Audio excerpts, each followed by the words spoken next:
Hey everybody. Hey gang, etc. That is that 64 Deluxe Reverb. And it's almost done.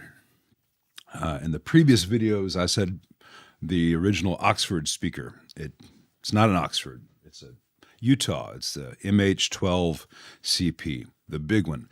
And the issue I have is while the chassis is technically inside the cabinet, and the screws that hold the chassis to the cabinet technically do line up, I cannot get the chassis all the way forward.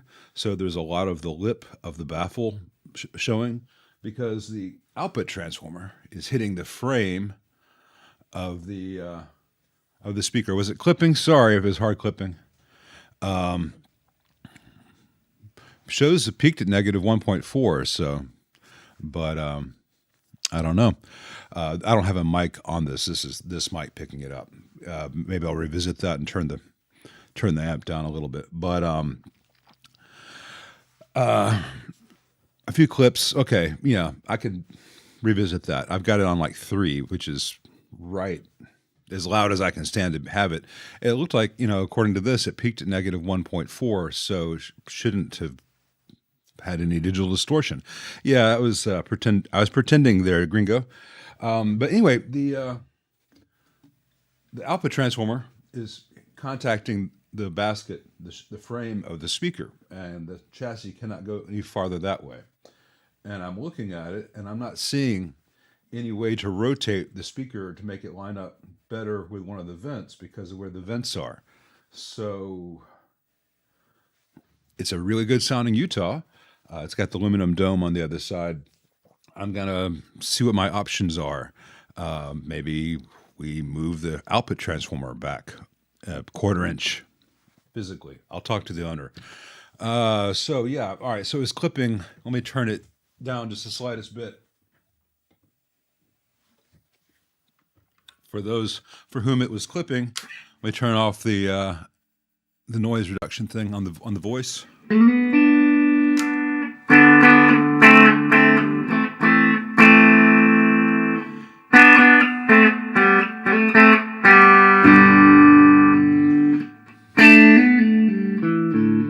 How's it go?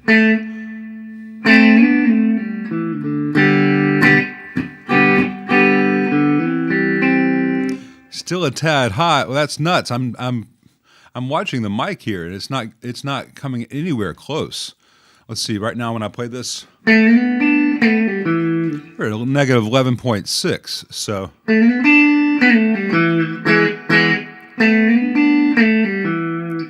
Maybe it's clipping in the program. Let me turn the vocal level down.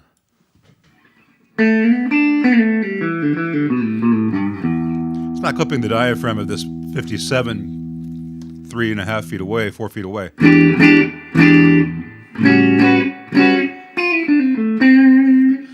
Oh, I know what's happening. I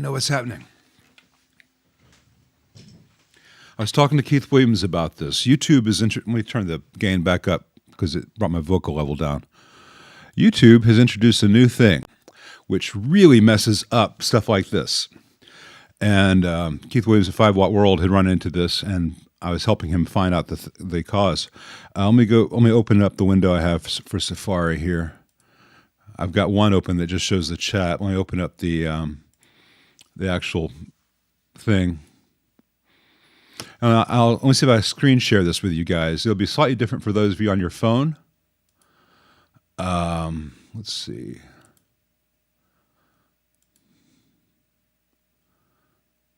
This one. All right.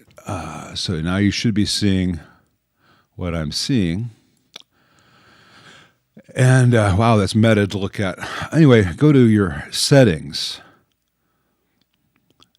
and stable volume. If that is turned on, stable volume will make something which is optimal clip. It will make something which is really quiet loud, so that it's one quiet you don't have a quiet video, you turn your speakers up and you get a loud video and you get drowned, assaulted by sound. But when something is already loud like this and everything is optimal and not clipping, that stable volume setting right there will make things clip. The other thing that they have done, which is aggravating beyond belief, is an ambient mode. The Penguin is great, man. But yeah, so make sure you don't have ambient mode on because it adds an artificial reverb and weird sound to things. That freaked me out in my videos. Like, I know I don't have all that ambient sound when I do the recording, but there it is on the playback. That was that, and I would watch a video that would be clipping on one device and not on the other, but all the stats for nerds said everything was fine. It's that level control that YouTube has added. Really good stuff, huh? Anyway, so I don't think that I was clipping in my system. I think I'm getting it so that the peaks coming to you cannot be any louder than -1 dBFS. And but that would be the thing. Either that or you're listening on some really crappy speakers, which I think 90% of people listen to music on YouTube or the internet in general through really crappy speakers, especially those little Apple Borg devices that just kind of stick out of your ear. Those are very expensive Bluetooth devices with a really crappy speaker in them. So let's get to some of you guys' questions, because you're not here just for me to talk about this stuff, about gain staging and 64 Deluxe Reverbs. And I don't think that speaker is original to the amp, but it's period correct. So if we can make it work and line up and then still have the chassis fit where it's supposed to, that'd be great.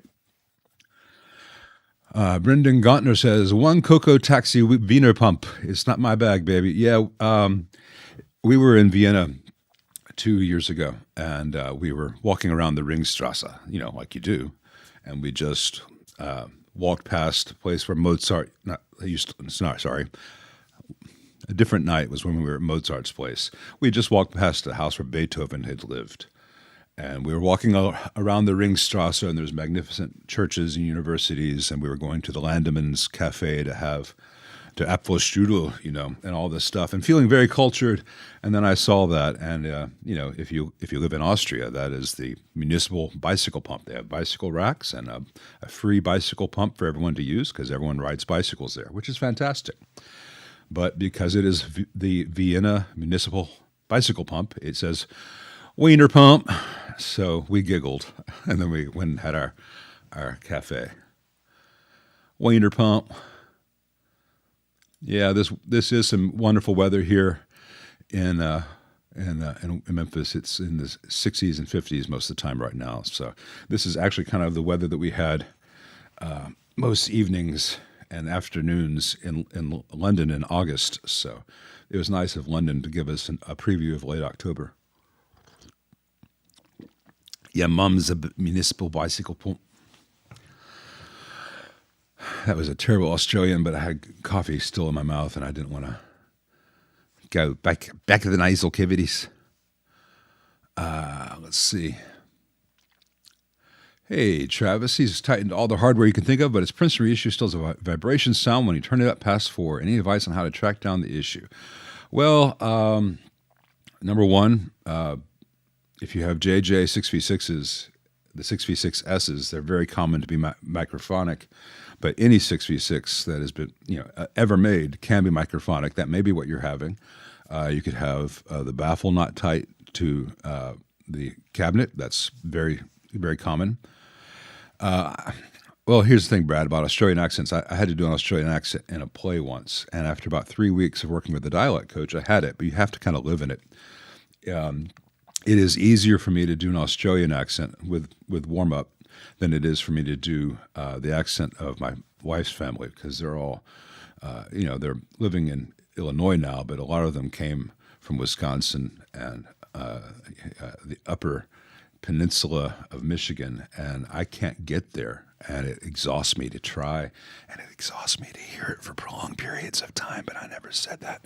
But Australian is not something I can slip into. Boy, there's a setup for an Australian joke, an Australian to slip into. But anyway, back to you, Travis. I would first rule out that the baffle is not loose, that you don't have a loose speaker, or most likely a bad 6v6. Try that and then report back. Hey, Dave at James Musical Products. Yeah, Moo Metal works sometimes, and sometimes it doesn't, but it is very, very heavy, very, very expensive. And I am not bolting a piece of sheet metal of any kind or doing anything kind of Doc Brown-esque inside a 74 Marshall. I think the better solution, since it is a transformer issue, if the owner objects. Now, like I said in that video, I was raising the playback level 36 dB so you could really hear it on YouTube. In the room, it's just way in the background, but that background noise does introduce itself to everything else that passes through the amp. We could have that transformer rewound if it really is an issue, because I don't think that it's the orientation solely. I think that most 74 Marshalls don't do that, even though technically, while the power transformer is on this axis and the output transformer is on this axis, they're offset like this, so it's not quite 90 degrees, but I think it's probably an issue with that transformer. And when it came in, all the bolts holding the transformer together were completely loose, finger loose. So that thing had been vibrating a long time. So I've tightened it up as best as I can, which is really freaking tight. But it's possible that because the whole thing was loose, that a coil is vibrating. I don't know. You have to talk to the transformer guys about that. But I think it's not worth putting a bunch of Moo Metal into. Hey, Ken Jepson in Denmark. Hey, Lou. Do I know the gist of modding a Keeley-style compressor pedal to have side chaining? Where would you feed the input signal, and what would have to be done to signal to achieve this? Man, it is... I don't see any benefit to side chaining a guitar compressor pedal, because guitar compressor pedals suck. Do it in post. Every compressor in post these days has side chaining built in, and it's a better compressor. Unless you're spinning for Manley or distressor level analog compressors, or even DBXs. And hell, a DBX 160 sounds better than any guitar pedal compressor ever made. Don't worry about it. Find, if you need to do it in a pedal form, find whichever of the various compressor pedals on the market that you can afford, that you like the looks of, because that's how we buy pedals, basically, if we like the looks of them, has parallel compression. You don't need to worry about side chaining. Now, there is a role for side chaining effects pedals, cheap effects pedals like a guitar compressor pedal. Like if you're doing if you wanted to do some funky drum sounds, make it all sound lo-fi, like you're doing a Chad Blake mix, then you can get into that. But there are devices which you would use to do that with, but don't modify a Keeley or other compressor for side chaining permanently. It'd be a waste of time and money. Thank you, David. Hey, Dustin. Surge98, if you're only going to buy one 4x12, would I recommend a straight or slanted cabinet? Thanks. Well, I think the straight cabs typically sound better than the slanted cabs. If you're playing it on stage, a slanted cabinet is usually easier for the guitarist to hear, because if you only have a 4x12 and it's a straight cab, it's all blowing past your knees. If you have a slant cab, some of it's going to reach your ears. So you have a better chance of hearing yourself on stage. But as far as what the microphone hears for recording, usually the straight cab sounds better. It's just got more volume inside. But it's wholly subjective. And one of the nice things about this kind of thing is, if you had a straight cab and a slant cab, and they had the exact same speakers, with the exact same signal being fed to them, with the exact same microphone, and you could magically make everything exactly the same other than which cabinet was there in that position, and the speakers were truly the same, you might say, yeah, I like the sound of the straight better. But you wouldn't hear that if you heard the slant by itself, you wouldn't say, oh, that's not good. You say, that sounds great. And then you hear the other one, and it's great compared to what? Good compared to what? So you probably still be able to get really good, useful sounds out of a slant if that works better for you on the stage. But, there's nothing wrong with a slant. And you can always bump up stuff in post if you want more low end out of it. Actually, that low end that we love as players is usually slotted right out if you do go in to do a record, because the engineer does not want all that stuff fighting with the kick drum and the bass and keyboards and stuff. So your great big huge sound usually gets shaved down quite a bit. Hey, CJ Young, why do some amps have a fizzy sound when they break up rather than the nice warm overdrive? There are a lot of reasons for that. Traditionally, a lot of amps have cathodione phase inverters, like a Princeton or a 5E3 Deluxe, or an old Super. I mean, like 56 and earlier Super. And cathodione phase inverters get fizzy when they break up, as opposed to going smooth. Some amps have poorly implemented negative feedback, or exaggerated, or someone has the presence set very high, so you'll hear that fizziness. Some speakers really suck, so the same amp through one speaker is going to sound amazing, and the next one's going to sound like a fizzy, nasty mess. And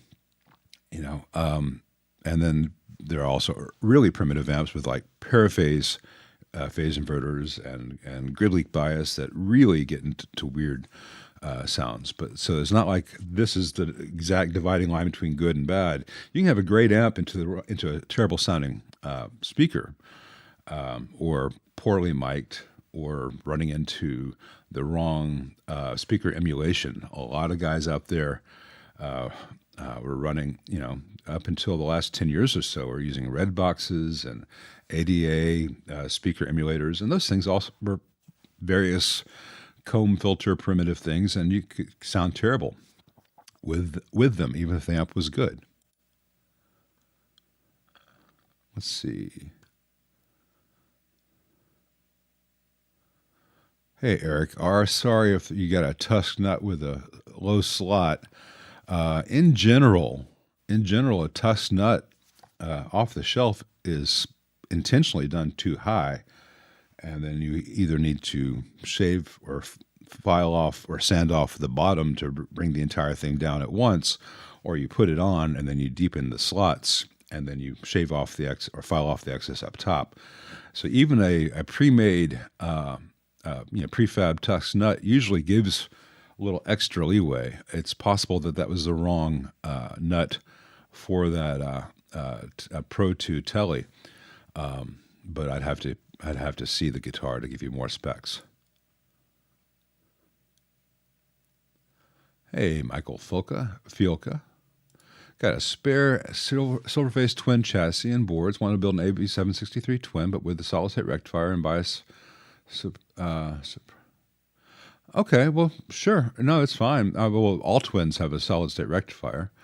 And the bias supply of the later ones is actually, it's a better bias design than the AB763 bias. In fact, on this 64, I added a second cap in the bias supply from the wiper to the shell of the bias pot, which does the same thing as the two caps in the later Silverface circuit.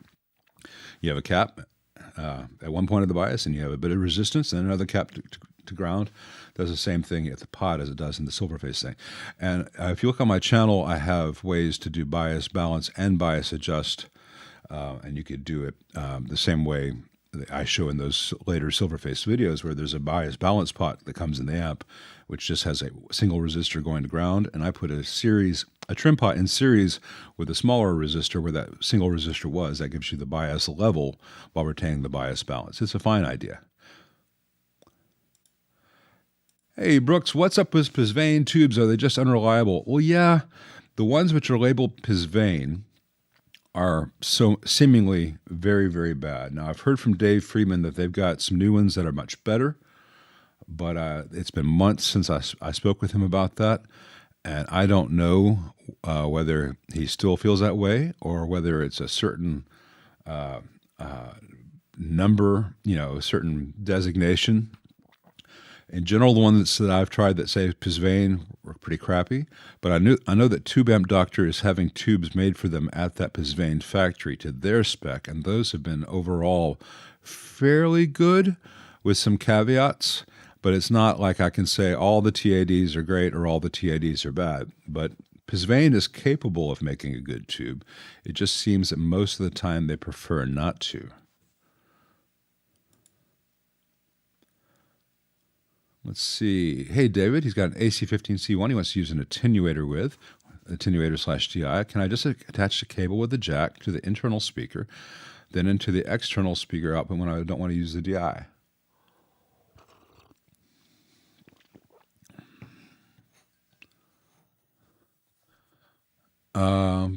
So you just want to take the internal speaker, attach it to put a jack on its cable, and then go into the yeah, you can. You can absolutely do that. It won't hurt a thing as long as you always operate the amp with a load, whether that's the speaker or a dummy load or a reactive load. An attenuator/DI does not have a load built into it. So with using the attenuator/DI, you'd want to run that in series between the output of the amp and the speaker or some other load. But yeah, you can attach a speaker with the jack to the internal. That won't hurt a thing as long as it's connected correctly.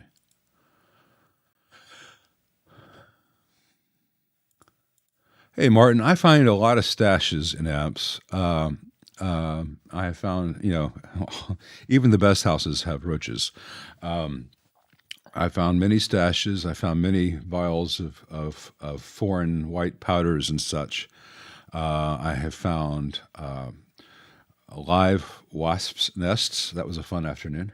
I found many times where it had been a thriving colony for insects over many generations, and cleaning all that out. I've found many times it has been a nesting place for spiders. One time I'm pretty sure it was a mouse, given what I found in there and the pellets and the overwhelming stench of urine. I believe on that one I took it outside and sprayed the entire thing basically with simple green followed by isopropyl, and then left it out in the sun for several days. Strangest object I've ever found. I think that's pretty much it. Just drug residue and insect and mouse crap. Take a grinder to one of the fins on the speaker. Well, actually, that is it was. Oh, I see you, Brad. Yeah, bag gross amps up. It was a very valuable amp, so it was worth it. But I did charge extra. Take a grinder. Cutting away metal is actually an option. This is a lovely old Utah speaker that's worth about $125. I looked it up on Reverb. So compared to the value of the overall amp, if I need to go in there and remove a 1-inch semicircle, not take a 1-inch chunk out of it, but just put a half moon in the bracket right here, so it goes all the way in. That is an option, but that is an option to be decided upon in conjunction with the owner. And I'd also have to find a way I have to stuff inside with like paper towels and stuff, so no little bits of metal fly off and damage the cone. One of the other options is to say, hey, yeah, that's a great old Oxford from the 60s. I mean, old Utah from the 60s, but it was not original to the amp. We could get something in there that fits, because there is a wide range of speakers that fit perfectly into a Deluxe Reverb. This Utah is not one of them. But that is not my decision to make. That is my decision to consult with the owner on. Hey, Michael. Oh, what producers of electrolytics? Yeah, the best quality electrolytics these days, by and large, are Nishikon. Panasonic's got some nice one. Rubicon, United Chemcon, all the ones that end in con or Panasonic. But in general, just Nishikon. But the thing is, they're all radial caps. As far as best quality axials today, the best quality axials are made by Vishay. They've got the basic, I'll just say the blue ones. because they also make Vishay owns and technically makes the Illinois capacitors, which are not great axials, but the blue Vishays are, and they have different ranges with different temperature ratings and everything. Like in theory, the caps I use primarily for cathode bypass caps, and these are only rated for like 1,000 or 2,000 hours at 85 degrees, but they're rated for that 1,000 or 2,000 hours at 85 degrees at 63 volts, because I'm using 63 volt caps for that. And there's typically 1 to 2 volts on a cathode. Maybe if you had a power on surge, you get to 3 volts. And so if it's rated for 1,000 hours at 85 degrees at 63 volts, that's going to be 20,000 hours, 125 degrees Celsius operation at 2 volts or longer, basically multiple decades. TADs are quite good, and there's nothing wrong with using MODs. There's nothing wrong with using F&Ts. They're very good capacitors. But in terms of the best electrolytics, in my experience, it's Nishikon and some of the other Japanese manufacturers. Let's see. People talking about clipping versus it sounds. It's interesting to me that some people the guitar was clipping, others it was clean. I'm pretty sure it was that YouTube setting. I'm looking forward to seeing if anyone tried that and can report back. Maybe I need to do that while everyone turns that on and off to hear it. I don't know. Let's see. Just trying out a Rivera Clubster Royal, the 25 watt version. Nice little combo. Only the bright switch is useless because it's already pretty bright. The Clubster I have not tried, Sebastian. I know that Frank at Forgotten Gear Restorations just put up a video on that model, I believe today. So check out Frank's video on that. Most Riveras that I've had come in have been really well built. A couple of things that I think could have been handled a little bit differently with some regulators that fail and transistors that fail, but all replaceable. They have a very great reliance on push-pull pots with a footprint that other things don't use. So if you have a problem with a switched pot in a Rivera, you have to get it from Rivera because no one else stocks that. And at least in my experience with that, it took like 6 months to get that pot. Maybe that was a unique experience. But I've never loved the voicings. I've never liked the sounds that all the various options give you. They're achieving sounds that I never want perfectly. And a lot of people do love those sounds, so that's fine. It gets very into the subjective. Objectively, they're good amps.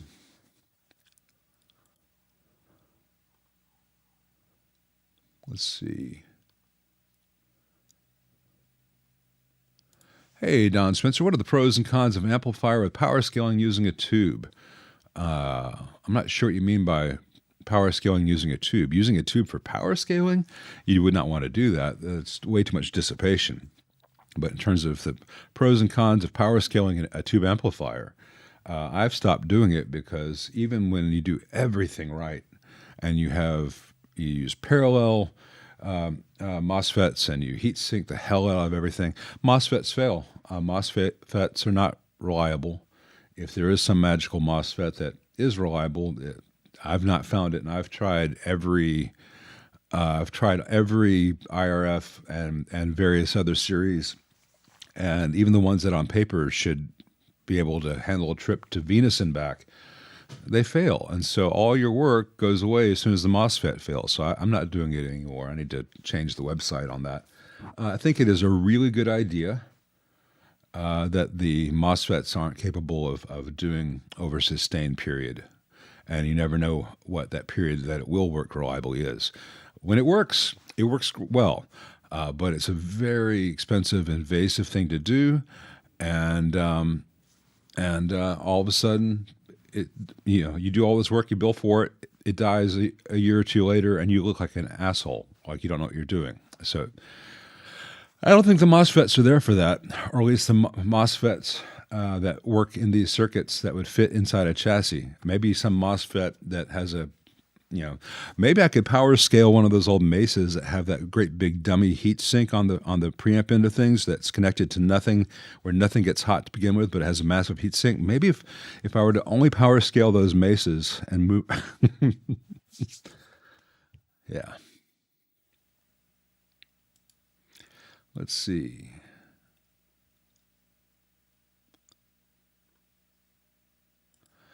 Hey, Burnsy55. On the Marshall last week, I bridged the multi-section capacitor can sides together. Other tradition of aesthetics, any reason not to use a similar diameter single cap value from Panasonic? Actually, that's a good point. If I were just trying to fix that amp and I wasn't caring about it looking like it always was, I could replace every single one of those huge dual 50 microfarad caps that are always running parallel Marshall, so you get 100, and then you run them series, so you end up with 50 microfarad with like a 1,000-volt rating. I could replace all those with very small radials. The issue is, how do you mount them in the Marshall, which isn't designed for that? Do you just put a bunch of terminal strips in, some eyelet boards, because do you leave the old one in for cosmetics and to plug the great big 1 3/8 inch holes in the chassis? In this case, the F&Ts are good caps. They're still available. I just did that. But from an electronics point of view, it'd be much better to replace all those with discrete radial caps. And I've got a Marshall Major here where I may end up doing that. I have not decided what approach. I need to stop looking at myself. I need to look at the lens. Sorry. I have not decided yet which approach I'm going to take, but electronically, small discrete radials are much, much better than the big can caps. But Marshall owners like having big blue caps. Matt on the water, hey, I have looked and looked and looked for your email. I replied to you on my comments yesterday, Matt on the water, and I don't see anything about a 66 Princeton. I don't know whether Matt on the water is your username. I've looked for Matt. I've looked for Princeton. I have not found anything. I checked my spam folders. So try again, and I will look for it. I really have. I promise. I have found lots of offers from Temu trying to get me to sell you guys crap, and I found lots of people who want me to optimize my SEO, do SEO optimization and all that fun stuff, but I have not found an email from you about a 66 Princeton. But yes, please do, and I would love to hear from you. I would give you my phone number here, except I get too many phone calls out of the blue already. People will call and say, I don't answer them because I don't have them in my phone as contacts, but I'll get voice messages. Hey, I got this old amp, it's buzzing, what should I do? Call me back. No, I don't know who you are. I don't have time to give free advice, but I do. I have looked for your email, Matt on the water, and I will continue to. Richard, don't get a Epiphone Valve Junior. If it's an amplifier, I will look for you during the next break, Matt on the water. If it's an amplifier made after 1960 and it says Epiphone, don't buy it. I'm going to just kind of leave it there. I don't have time to do a 10-minute explanation. It's not good. But yes, Jolly Bob Yoger, the Penguin series is like 100 times better than it needed to be. I didn't care about that Batman movie that much. It was all right. I don't much care about a lot of the superhero movies. The ones that stand out really stand out. Why am I folding this tiny little cloth? It's a microfiber thing for glasses. I just started to fold it. I'm very fastidious. But the Penguin is amazing. So if any of you guys have HBO or Max and are missing your Sopranos and missing your Breaking Bad fixes, check out the Penguin. It's astonishing. And Colin Farrell is one of his best performances ever. This and the what's it? In Bruges, but the woman playing Sophia, whose name escapes me right now, Christina something, phenomenal, absolutely phenomenal acting and writing. The writing, the acting, the cinematography, the direction, the writing, and the actors, the right cast knowing what to do with that writing. It's just phenomenal.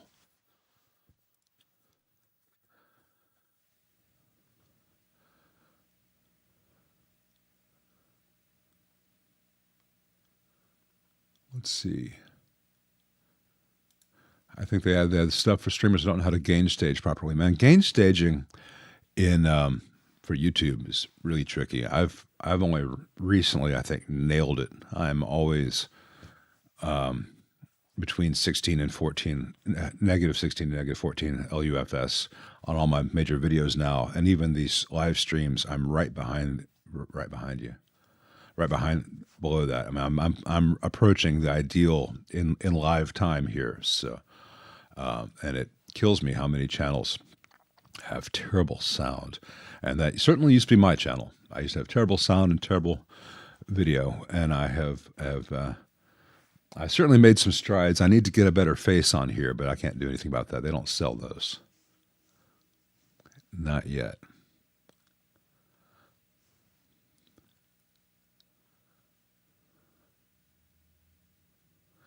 I have no experience with the H&K Duotone, sorry.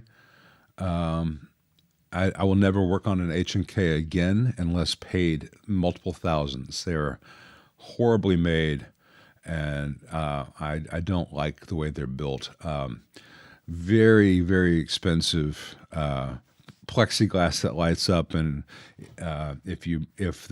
when the little bulb breaks that lights it up, they want to charge like $300 for one. And this one, an amp where all the grounds are made with quick connects to the little tangs on the chassis, and those quick connects are never tight, and they tarnish. Not a fan. I don't care if Alex Lifeson used them. He didn't pay for them. They paid him.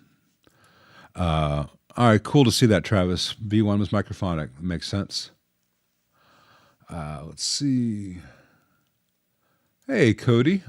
I'm glad that worked out for you. Always glad to help. Yeah, single channel Deluxe Reverb is all most guitarists really need, whether they know it or not. Hey, Jolly again. I'll be doing that 5E3 build pretty soon, but as far as inside, there's no difference between building it as a head or a combo. But as far as considerations to the 5E3, I've got a lot of videos up where I show what I do differently. And some of them are disguised as other models, like some changes I made to that Victoria. There's some Victoria Tweed thing I had on here. I made some changes to, and I made some changes to a 59 Harvard on the channel. A lot of the same stuff applies to the 5E3.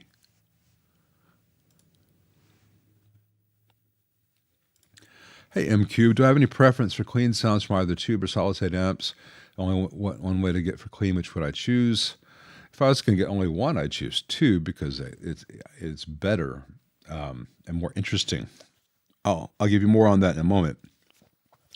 I say that not being some antiquated tube snob who's never tried newer stuff. The modeling stuff, whether this Tone X or the HX Stomp I got down there on the board, is infinitely better than any solid-state amp has ever done for us in the past. And I certainly did my time with Fender's solid-state stuff and JC120s. And everyone who always asks me what about the JC40, the JC60, the JC120? They're obsolete, noisy garbage. Don't waste your money on those Roland amps anymore. They're really heavy. The speakers are crap. They're noisy. They have no headroom. They were a fantastic new thing in 1978, but it's just a bad solid-state amp with a kind of interesting chorus, but you can get that chorus in other things now. Now, there were some interesting solid-state amps done over the years, like the Pierce stuff, but most people don't have any experience with that.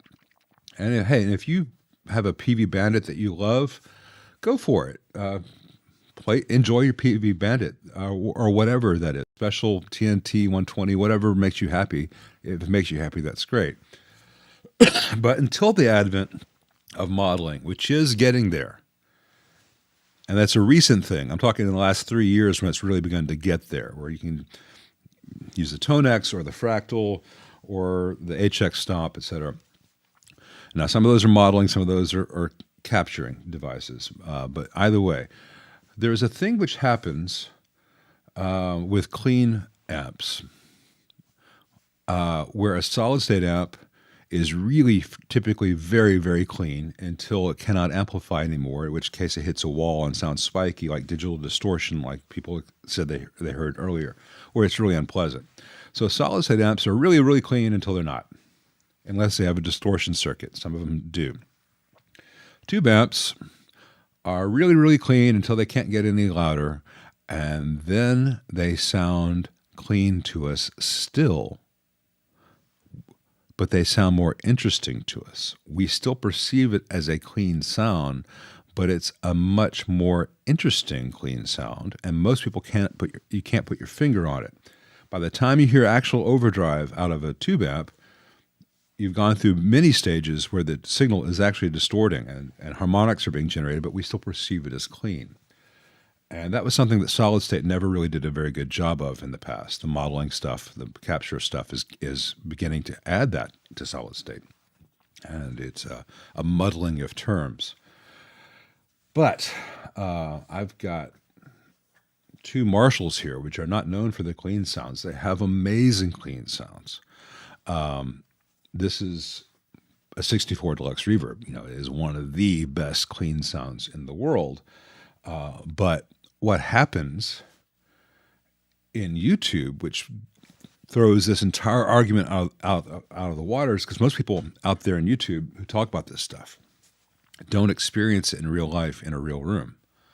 And so what I can hear and what I can put on the scope and what I can measure with my meter and all these things, they're real.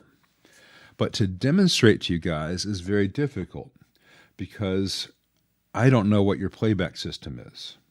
And so if I put an accurate microphone in front of this Deluxe Reverb on 3, which is one of the world's best clean sounds in the world, and I record that accurately with no coloration, well, the amplifier in the room at 3 is like 85 to 90 dB. And you're probably going to be playing it back on your phone through tiny speakers or headphones, but you're not going to be playing it back at 90 dB. You're going to be playing it back at 75 dB. And so your ear hears linearly at 70 dB, whereas at 90 dB and up, our ears begin to compress. Our ears distort. And when our ears hear compression artifacts, hear distortion artifacts, we say something is loud, something is exciting, it deserves our attention. It's our caveman lizard brain. That might be a tiger behind that tree. What is that sound? Focus on that threat in the environment. And it's like a roller coaster. While we're attuned to that threat, our brains are wired for that. Our brains like that stimulus. We love going to scary movies. We love scary rides. We love that stimulation. And loud guitar gives us that kind of stimulation. Snare drum stimulates the hell out of us till we can't hear anymore. But if you record the snare drum accurately, you record the guitar speaker accurately, and you play it back at conversational level, it doesn't have that excitement. And so a lot of the demonstrations on YouTube are impossible to hear the difference unless you're listening back on really good monitors at the same level that the amplifier is actually producing in the acoustic environment where it was recorded. And so on my videos, I'm beginning to add little bits of compression, and I might play around with some saturation plugins so that when I play you what an amp sounds like, I will be making a creative decision to let you know what the amp actually sounds like in the room versus what the microphone merely heard, because mics don't add that coloration to themselves. They add other colorations. And it's going to be a matter of trust and judgment, and I'm going to build towards that. The same way if you go and listen to your favorite record, and I don't care whether that's an old Don Rich record from with doing country stuff in the 70s. I don't care if that's Hysteria by Def Leppard. I don't care if it's something done last week. The engineer and the producer and the mixer and the mastering engineer all make these creative decisions. So that the Aerosmith guitar sound on Rocks didn't sound like that in the room. Or it sounded like that in the room, but it didn't sound like that on the playback until they nudged it back towards that. It's a tricky thing. So anyway, that's a lot to talk about this from a simple question about solid state or tube. I think there's so many factors in that get overlooked. But the short answer is tube amps so far sound much better for every kind of sound, with the exception. I can't stop. I can't stop talking. Blah blah blah blah blah. With one exception, Mesas and 5150s, dual rectifiers and 5150s, are noisy pieces of shit. They are really twice as noisy as they needed to be because they're built so poorly. They were built poorly because they knew they could spend the money on the glossy ads in the magazines, and you'd buy one anyway, and people do. And behind all that noise, they do a pretty cool, useful sound for a lot of genres. So a lot of genres are built around those sounds. They're not really good sounds, and they're not really musically very complex sounds. But there's tons of noise, and they, those two, the 5150 and the dual rectifier, which are very similar circuits, pretty much invented the noise gate market. In those cases, a Tone X version of that can sound better because you don't have to have all the noise. Hey, Rick Finsta, says the guy who doesn't know how to use a Mark Series tone stack. Yeah, I know how to use a Mark Series tone stack. What you do, man, is you copy a Fender, and then you add more gain after the Fender, and then you realize that, the tone stack's in the wrong place for all this gain, so let's put in a graphic EQ because people will buy that and they'll think it looks like Star Trek, and that's fancy. If they were to fucking put the tone stack after that gain stage the way everyone else who makes good amps does, then you'd have a functional tone stack with overdrive. But instead, you have an amp that has so much overdrive that the tone stack doesn't do anything to. You have to have a graphic EQ. Now, a graphic EQ is one of the worst sounding EQs in the world. No one in a studio will reach for a graphic EQ when they have a parametric or even a passive shelving EQ. Graphic EQs suck, but Mesa like them. Then they want to get the harmonic content. Oh, bullshit, man. Blow me. I'm so tired of people saying that I don't know how to dial in this or that. I can sit down and draw the whole circuit out and tell you what's happening everywhere in there. Mathematically, scientifically, I can model it.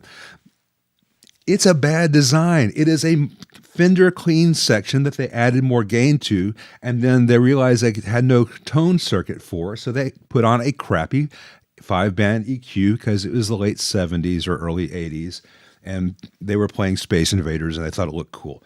It's bullshit. It's bullshit. The harmonic content, my God, those amps, those early Mesa Boogies didn't even know how to do a master volume circuit well. They're bad. Even the ones that people say, oh, this one's so good, these are so good. Everything's tack soldered together. You get a PCB etched in somebody's bathtub where everything is tack soldered to the bent over pins of tube sockets, and the whole thing is held together by those tack solder connections, and then the whole thing is filled with absolute bullshit tantalum capacitors that burn up. And then and by the way, for a Mesa design, it's amazing how every film cap in a Mesa is a 47 nanofarad, no matter what is actually happening there. Oh, and yeah, adding in giant resistors into the clean channel so everything goes. Yeah.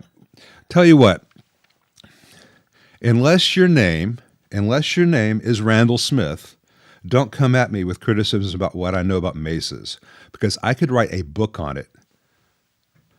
I'm sorry, I get tired of all the armchair jockeys out there, and if I've offended someone, so be it. So be it, Jedi. Let's see, on to something more positive, maybe.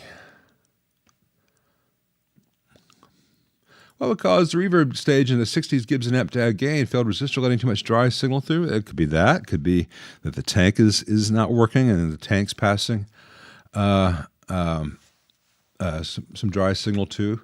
You could also have, it depends on the 60s Gibson amp. A lot of amp companies, including Fender, would have a shared cathode for the reverb recovery stage and the wet-dry mixer stage. And if the shared cathode doesn't have a full bypass, if that cap is not functioning, you will get crossbleed between the two. At the extremes, you can have oscillation and squeal. And if I were to take out one cap in V4 cathode in this thing would be Oscillation City. But before it completely fails, you can have bleed like that and just enough feedback that you get that kind of sound. Let's see. Thank you, Joachim.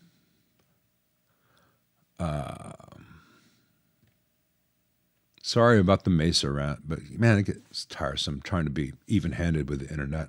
And yeah, I get insulted all the time, and I've got to ignore all those comments. Ignore the haters.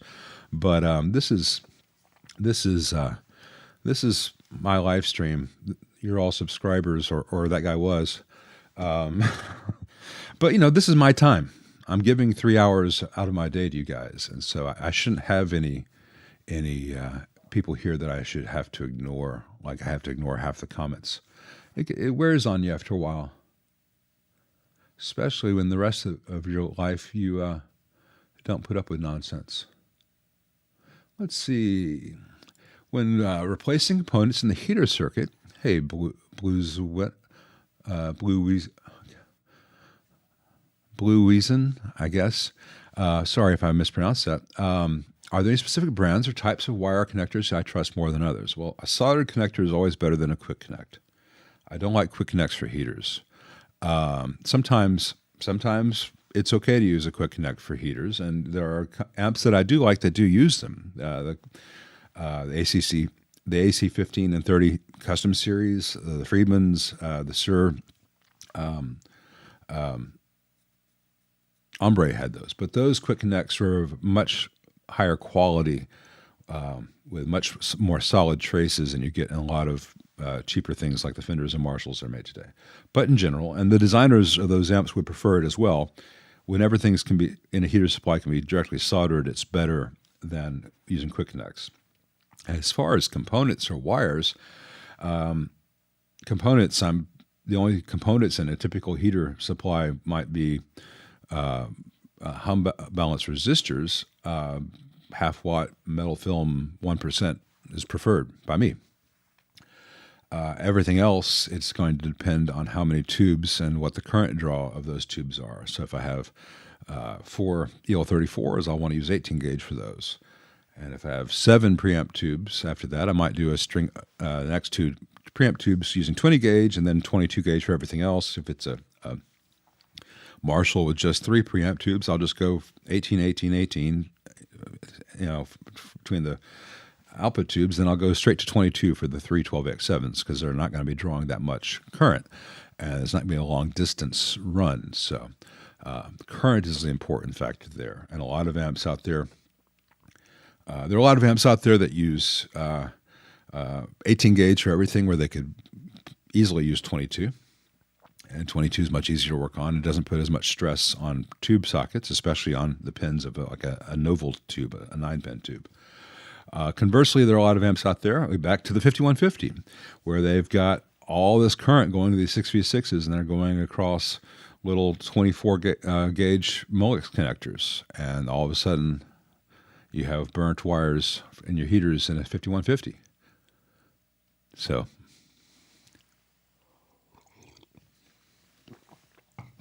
what I recommend I use twisted pair wiring more for cable management than for anything else, because I usually dress the heater wires away from everything else. So I don't have the heater wires passing near any of the audio stuff. You can even see on that last Marshall video, the last 2 Marshall videos I have up, where I show how I have the grid dressed well away from that. And I've got other videos where I'll show I either pass the heaters through the center of the tube to avoid coming near the grids, or I'll go up in the air like on a Fender. At which point the tightly twisting really gives them more of a benefit of a mechanical support for the whole system, and it will kind of stay where you put it. I'll just put the 2 bits of wire in my drill bit, and at the other end I hold it with my pliers in one hand, if I can do this, pliers in one hand, the drill bit in the other, and then I go clockwise until they're all neatly twisted, and then I hold it there for about 30 seconds, and when I let go, it doesn't come unwound. So that's what I do. But there are better ways to address heater noise than just trusting to twisting, because it's not going to twist Yeah, your two connections to pin 9 are not going to twist together. Your two connections to 4 and 5 are not going to twist together. It's just the stuff in between. So at the socket, you need to have a different kind of lead dress approach. Where was I? Hey, Victor is here.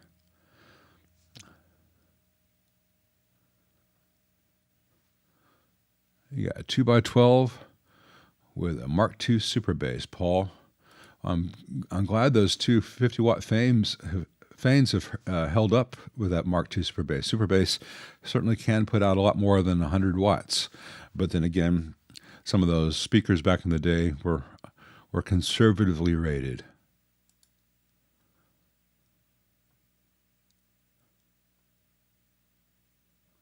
Let's see. The original nut on your telly was cut low. That makes more sense. Yeah, because Tusk usually gets things cautiously too high, but you can adjust it. It doesn't surprise me if the factory nut in a brand new Fender was cut low. That's par for the course. All right, we are at the first hour, and we've got a big old rant out of the way. I'm going to go shake it off, and maybe some other things. See the thumbnail, and we'll see you guys in about 7 minutes. We're going to do our first intermission. Everyone go to the lobby and get yourself a treat.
All right, let's come back a little bit early. My apologies to those of you who don't like the rants. You know, it'd be very tempting just to be the Lewis Black of ampdom. I've got the hair for it. I'm beginning to get the jowls for it. But I should probably resist the temptation. It's kind of being the angry guy. That's a very definition of low-hanging fruit. Kind of like smoking at old school, no pellets of automation. It's a ritual. Well, yeah, same here, but I don't think we're talking about the same thing. Let's see, where were we? Victor, you got your new amp in? Cool, tell us about it. Let's see. Robbie F., assuming volume is always turned down. See ya, Andy. Will I damage an amp if I use an external on-off switch and leave the amp's power switch always on? Thank you, Lyle. No, it won't hurt a damn thing. As if there are always exceptions. If your amp is one that is safe to use without standby, or if your amp doesn't have standby, it's totally safe. A lot of amps that do have standby is still totally safe. But if your amp has solid-state rectification, you need to know what your maximum B plus is before the tubes start to draw currents. If you've got 500 volts of capacity on a amp, but when the amp is first powered on before the output tubes draw tubes, if the B plus were to rise to 550, you don't want to do that. Similarly, if you have a cathode follower stage, like most Marshalls, like most Voxes, there can be a good reason to use, if you have a solid-state rectifier, to use standby. If you have a solid-state rectified Marshall or Vox, use the standby, because otherwise you can have a problem with your cathode follower stage. I think Frank at Forgotten Gear Restorations said he was about to do a video on that, but that might have been Rift amps that said that. I don't remember if it was Rift or Forgotten Gear Restorations. If you're still here, Frank, correct me if it was you. Sorry, but so if you have an amp which is safe to just directly power on, there's no difference between using this and using a switch on an outlet. It is the same thing. Alex, I'm glad you're happy with the Origin 20, and I hope that it continues to work well for you. In my experience, it's unlikely to continue to work well for you, and I don't think a Marshall should rely on pedals for good overdrive sounds, but most of the current Marshalls, especially the Origin series, don't really sound very good. For overdrive, especially if you use the master volume on the Origin series, you can get a great overdriven sound, but as soon as you turn the master volume down, the whole thing cleans up and becomes kind of pointless. And to me, if you want a pedal platform, there are better amps than those.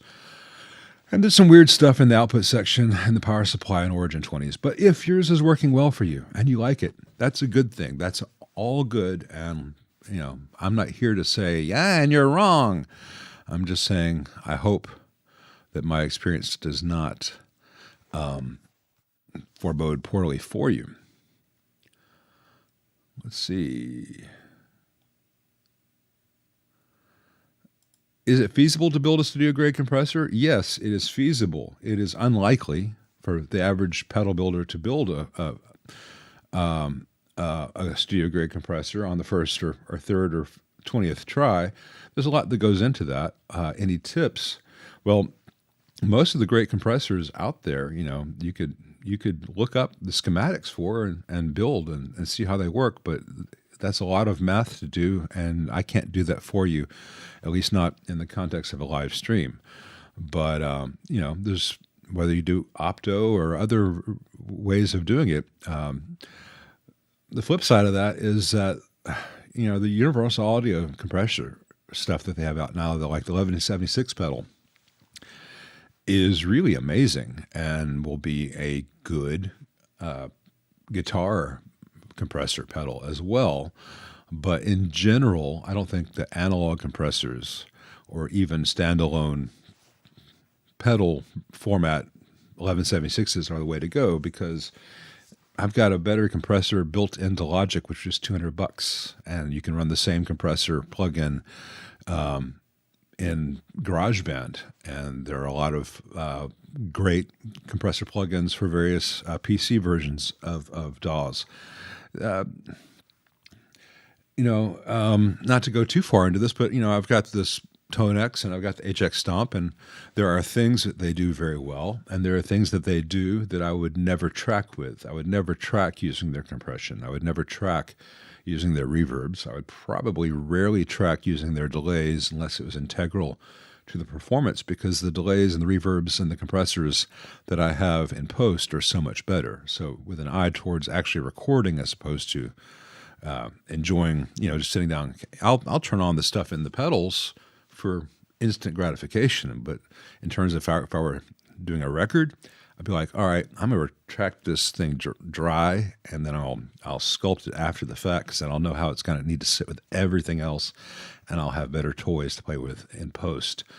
But yeah, also that's partially my personality and how my brain works. I'm very analytical, and I'm very big picture. And some guys just need the immediate thing, and that's close enough. But in general, most of the things I hear on YouTube from the pedal demonstration guys, and it's like 20 seconds of a reverb and delay. Man, that shit would never make it into any kind of mix, and it wouldn't be usable on stage. It just sounds good in someone's bedroom. And what's the thing that Jonathan Cordy said in his video the other day? All rig, no gig. Yeah.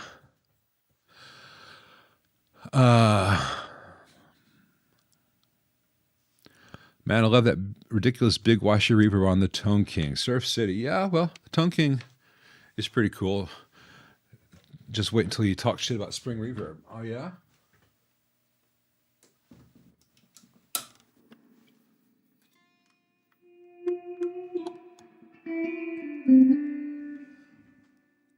Let me turn off the noise suppressor thing that takes out background noise.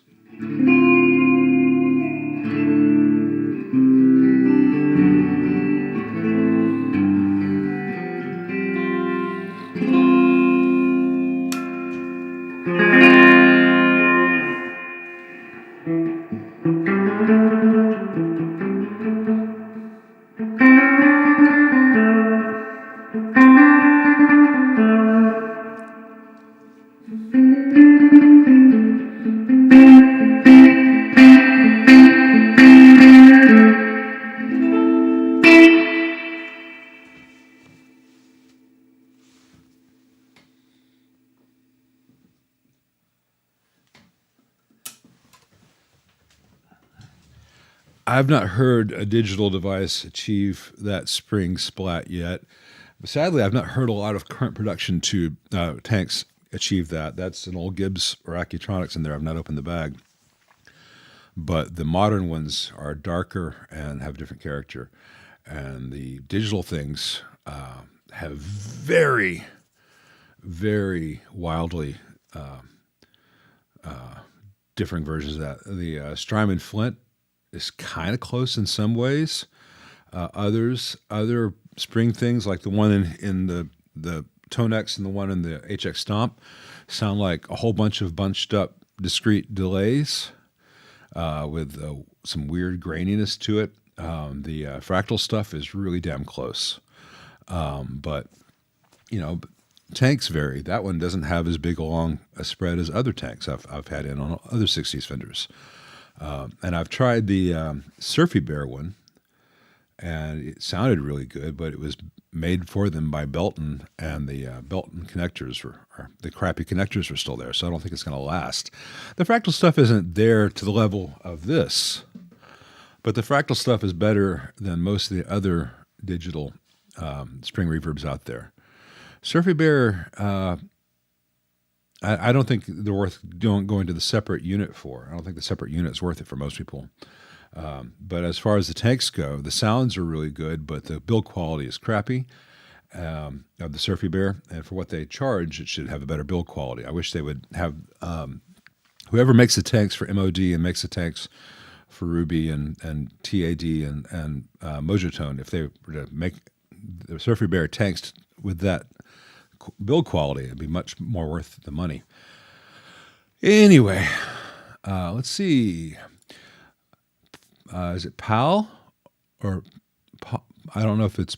I don't know how to do the accent over the A there, the mark over the A. Paul Ovenstad. I just completed a B15 clone. It sounds sweet, but the output is low. It's paired with a closed 2x10 with eminence legends. They are 16 ohms in series, loud with 4 ohms in parallel. Well, if everything's healthy, it shouldn't matter if you're... Okay, Paul. Thank you, Paul. Wasn't sure. Didn't want to mispronounce it. It should not be any difference between 16 in series or 4 in parallel. B15s are not very loud amps. I think people can be surprised that they're not very loud amps. It's kind of the actual volume can depend on the efficiency of the speaker, but most eminence legends are fairly efficient speakers. So there are things inside the amp to look at. It's also possible I don't know what your cab dimensions are. Some cab dimensions fight the speakers. You can have 2 10s in a cab that's only 2 inches in differing in dimensions from a different cab. And one cab sounds magic and alive, and the next one sounds dead because you can have standing waves and stuff. And with a bass amp, that's especially an issue. So try into different cabs before you go crazy. But series versus parallel should not matter. Okay, AE, O with a slash, and A with a mark that I can't make out at this size are important letters. I believe you can, and I don't mean to sound ignorant of your cultures or culture if you're both from the same part of Scandinavia. Usually we get those kind of things over the letters of heavy metal bands, and they're just chosen kind of randomly. I assume it's Mutely, or is it Mutely? Anyway, but okay, so that's pronounced Paul. I can remember that. Nikki and I enjoy going to art museums. The primary reason we travel is to go to various art museums. And, it's funny, when we were in Austria, all the Rubens said Peter Paul Rubens. And in England, all the Rubens said Peter Paul Rubens. But the Rubens in Florence and the Rubens in Florence said Pietro Paolo. We got a kick out of that. Pietro Paolo. Anyway, back to the amp questions, things I'm more qualified to speak about. Let's see.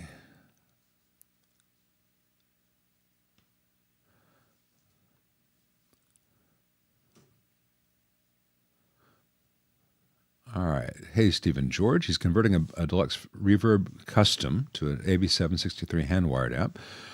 And you mean the 68 Custom? Considering the normal channel reverb mod to allow channel jumping, but will this mod increase the noise level? Well, okay, so I'm not sure which model you're going to be converting. There are 2 different ways you can basically 2 different ways to have reverb and tremolo on both channels. One of which is you just join the 2 plate resistors together and have both channels feed the reverb circuit through the coupling cap, which is normally attached to the vibrato channel. And you disconnect the 220K mixer resistor that would normally be coming from the normal channel, and there you go. Both channels are being mixed at the plate, and that feeds the reverb and the tremolo and all that. That is the worst way to do it, is the way they're guaranteed to add noise. And if you have a tube fail, then instead of having 2 tubes in parallel, you have 1 tube with a 47 or 50K plate, and you lose all gain. That is how Fender does it in their 68 Custom series to get reverb and trim on both channels. They do it the easy, noisy way. The proper way, which you can also find on Paul Robinette's site, Pietro Paolo Robinette sites, Rob Robinette. Why I say Paul Robinette? Paul Robinette for something else? Anyway, Rob Robinette's site is, instead of mixing at the plate resistors, you have each one with its own plate resistor, and then you have each one go to its own coupling cap. So far, so stock.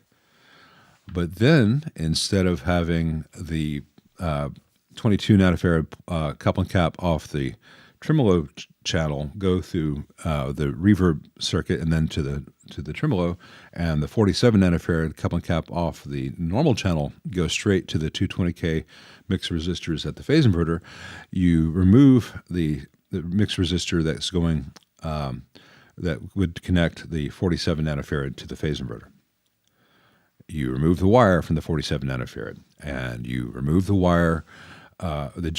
Basically, on a 763, there's coming from the vibrato channel. There's a 22 nanofarad, and there's a 500 picofarad that feeds the grid of the reverb driver tube, and then there's a wire going off to the 3 meg resistor, and that's your reverb thing. You take that wire out, and you lift that 500 picofarad cap up, and what you want to do is right there, you want to have a 220K resistor from the 22 nanofarad cap of the vibrato channel coupling cap to where that 500 picofarad cap is going to feed the grid of the reverb driver, and then you want another 220K resistor from the 47 nanofarad cap on the normal channel, also going to that same point. And then once you have the 220K resistors going to there, they not only feed the 500 picofarad, but they feed the rest of the reverb circuit. And that's how you do it. You do an AC mixer rather than a DC mixer. The issue is, on a standard Fender, that structurally is not a good way to do it. The board is not set up for that. So what you do is you remove both of the coupling caps from the board. That leaves you with your 500 picofarad cap going off to the reverb driver, leaves you with your wire going to the 3.3 meg, leaves your plate resistors on the board, but your coupling caps are gone. So what you do is you put a terminal strip on a rebuilt, a modded amp like yours. You put a terminal strip between V2 and V3, and from pin 1 of put it between V1 and V2. Between V1 and V2. So from pin 6 of V1, pin 6 of V1, you put the 47 nanofarad coupling cap going to one of those terminals. From pin 6 of V2, you put a 22 nanofarad going to another terminal. Then you have the two terminals either going to another terminal or going to up in the air together with 220K resistors, and that's the point you connect to where the 500 picofarad cap is still on the board, and that's how you get your passive AC mixing there, and that takes away all the noise. And this was a really long answer, and it'd be so much faster just to draw it for you. Probably should have done that, but you don't want to share a capacitor for V1 and V2. You don't want to have a shared capacitor. You don't want to have mix at the plate. You want to have individual plates, individual coupling caps off the plate, and then mix at that point, and you want to use resistors rather than just bridging them together. So two 220K resistors will give you the channel balance.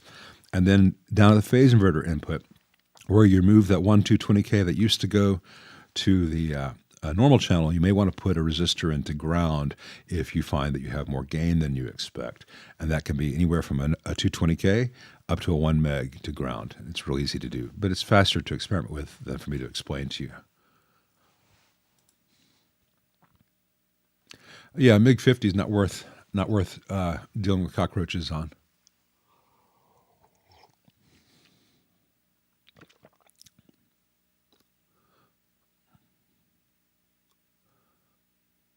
Hey, John GPM, I don't have any experience with the Eminence EM12N, sorry. Neo, more than 100 watts. I'm not sure what all's on the market there, sorry.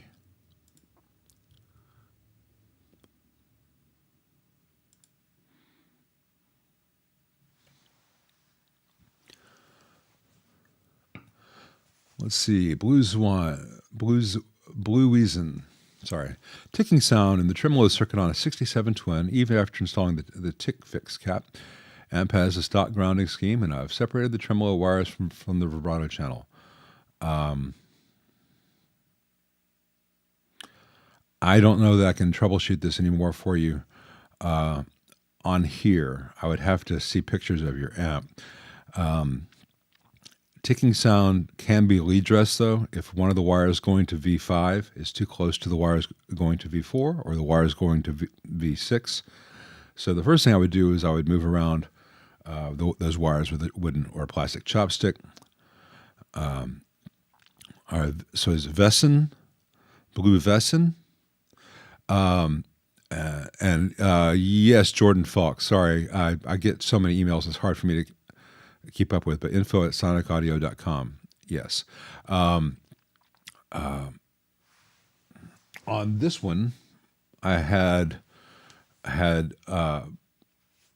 thudding, which I fixed, and you can see the video I did yesterday on that. That's different than ticking, and the ticking is usually fixed. Make sure that the ticking fix that you installed is what I show in that video yesterday on this amp, where the cap goes. There are two places you can put the cap.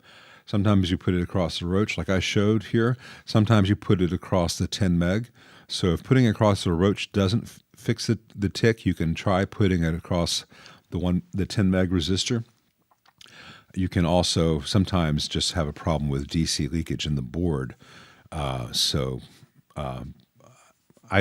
Alcohol is not a solution, it is the solution in that case, isopropyl alcohol.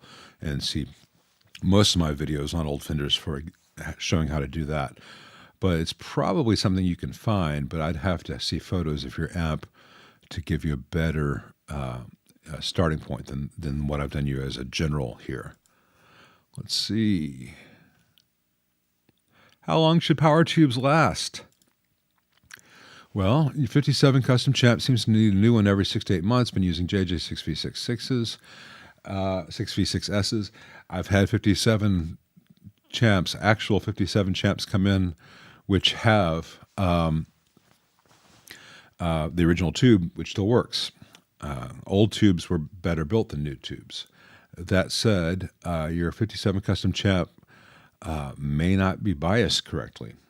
It is very common for current production tubes, current production amps to bias their cathode bias tubes way the hell too hot. So in general, you'd want to be drawing about 12 to 13 watts, 14 watts if you're feeling generous with a traditional 6V6.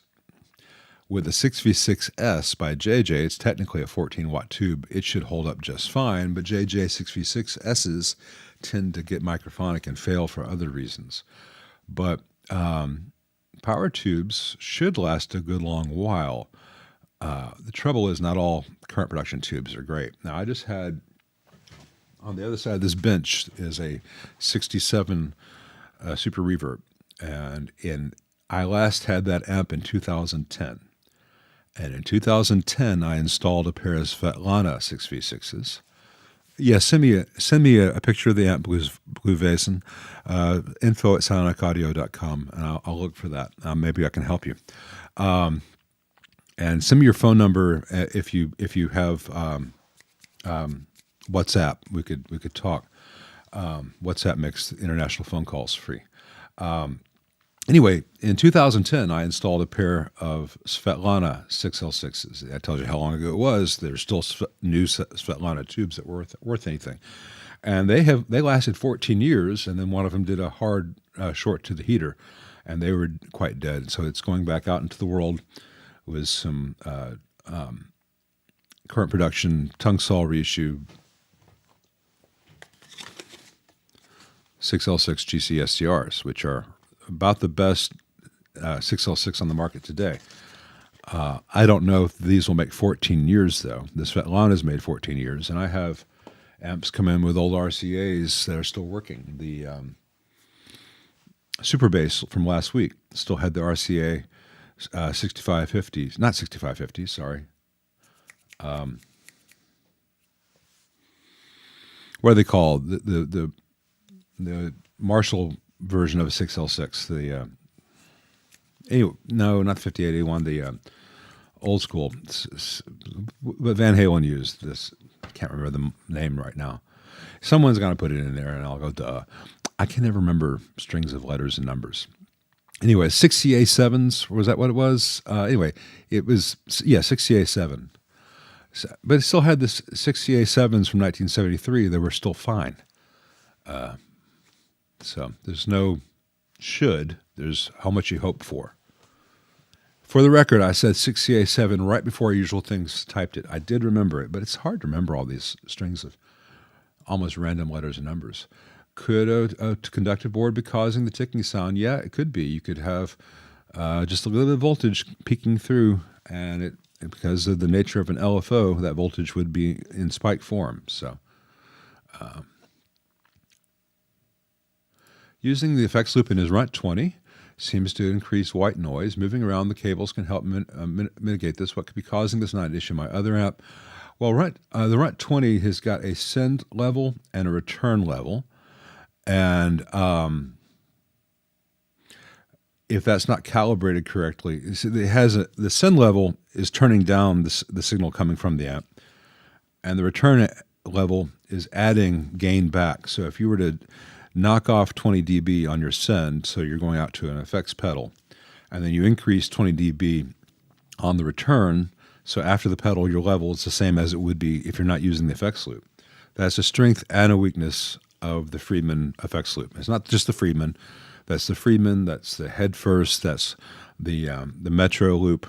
All these little MOSFET loops are great loops, and they all have the same premise. But if you were to have it so that you're attenuating a ton, and then you're making up a ton, or if you're not attenuating a ton, but you're making up more gain than you are subtracting, you can add up ending noise. There is no free lunch. All gain has some noise component to it. You always have to keep in mind what's my signal noise ratio, how to optimize that.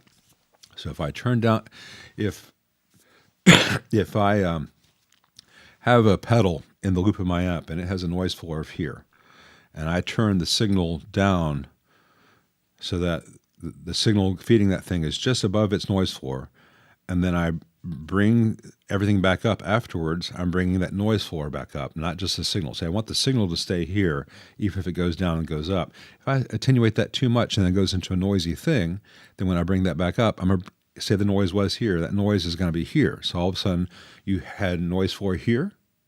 Let's see if we do this on the camera. And then at the end of that, your noise floor is here. And all of a sudden, that's very audible. So it's very tricky. It can depend on the device you're connecting it to, what the impedance of the device is, what your send and return levels are at, and what cables you're using, and whether you have any ground issues. So it can get complicated.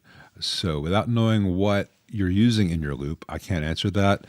I'm not a huge fan of effects loops in higher gain amps for that reason, but the Friedman implementation is infinitely better than the implementation in the Mesas, which have that bizarre parallel setup, or which no one needs, or in the truly hideous Fender Supersonic series, where that is the worst effects loop in the world.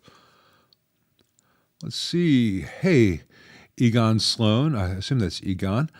Picked up a Trainor YBA1 and YSR1, at least in part based on my recommendations, and you're in love with them. Do I have any opinion on the old solid-state bass heads, the monoblocks? Any concerns? I have no experience with or opinion of their solid-state stuff. I've never tried the Trainor solid-state stuff, just the big bass masters. I would ask techs in Canada. Canadian techs get a lot more Trainors historically and currently than us guys down here in Memphis do. Trainor just never really made it into the U.S. market, and I'm sure that when they made inroads, they're mostly around New York, upstate New York, and Michigan and such. So ask Canadian techs about that before you buy one. I would be concerned in general about buying any solid-state amp from the 70s or early 80s because a lot of the technology that was used for solid-state stuff, the transistors in the 70s, haven't been made for 30 years, and what's still available is unreliable, overpriced, and you're probably going to get robbed a few times on eBay trying to find anything that works. Or might be stuff that hasn't been made in forever, that there's nothing available, and you've got to retrofit something else. You got to say, well, I got to change the pin out, and it's going to have a totally different gain structure, and you got to do you got to reinvent so many wheels. It may not be worth it. It's like some of those old 60s Vox solid-state amps. They sounded fantastic, but unless someone wants to pay me $5,000, I can't fix it because I'd have to buy $1,000 worth of transistors and sort them out and say which ones match what they said were green, which ones match what they said were blue or yellow, and 80% of the ones I buy are junk. And then, hey, I need to find one more that matches their red spec. The germanium era is beloved by people who make fuzz pedals, but no one ever wants to try to go to the moon with one of those damn things again.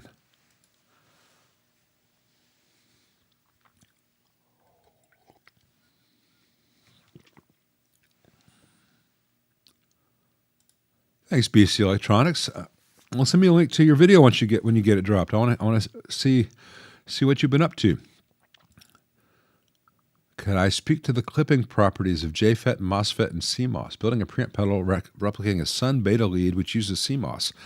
Well, that's too broad a question because they're the properties. Nothing's in a vacuum. It's not like JFETs distort X and MOSFETs distort Y and CMOS distort Z. On paper, that can be true, but you can get the same results to a large degree with any one of them, but you have to approach them differently. That's too big a subject for this. It's too broad a question for this format. And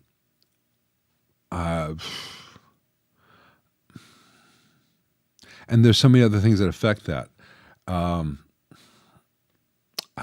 tell you, if the Sun used CMOS, go for CMOS because you'll probably be able to just copy what the Sun did, maybe make some adjustment if you have to use different voltages. But you can make any of those behave the way you want, but on paper they will. One of them is going to sound different to you, and you might say that's the kind of different I'm looking for. The issue is, especially with CMOS stuff, it's like, okay, well, the first one was amazing. I built the second one just like it. It doesn't sound at all the same. What's going on? Because sometimes you've got to go in there and say, I need to give control over this bias range or this or how much voltage is at the gate, whatever. It becomes complicated, and the real answer is literally in book form.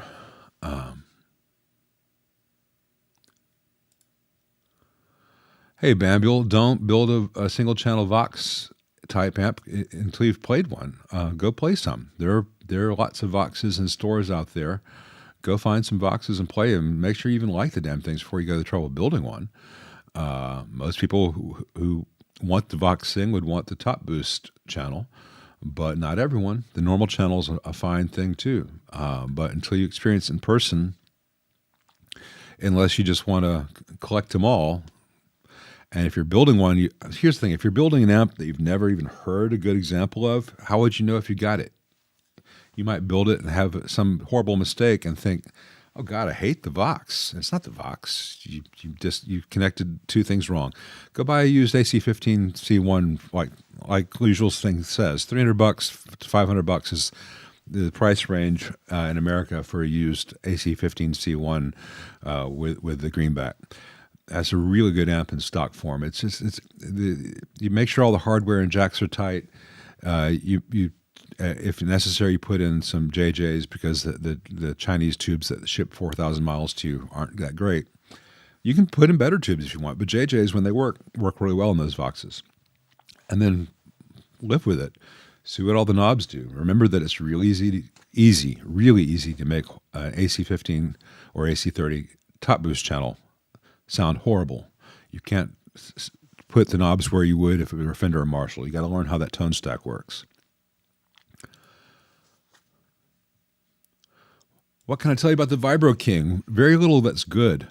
The Vibro King is essentially an idiotic implementation of the Fender standalone reverb unit incorrectly running into one channel of a super reverb, where the input impedance is wrong. There are ground loops. The tube that they use as a reverb driver burns up and burns components in the Vibro King. Terrible ground schemes. And every pot in the amp is a dual gang 500K linear that they run either single or parallel to get different tapers and different values. Is the cheapest, most insulting thing that Fender has ever foisted on the public, and that includes the Pro Junior, because they never had the balls to charge the equivalent of $4,000 for a Blues Junior or Pro Junior. But the Vibro King and Tone King are just terrible, terrible amps that happen to look good. And because Fender was taking out 6 months worth of full color, full page ads in all the magazines back in the day, they all got Editor's Pick awards. That's how the world works. Sorry if you had to get an hour and 38 minutes into my anonymous stream to hear it, but that's how the guitar world works for you.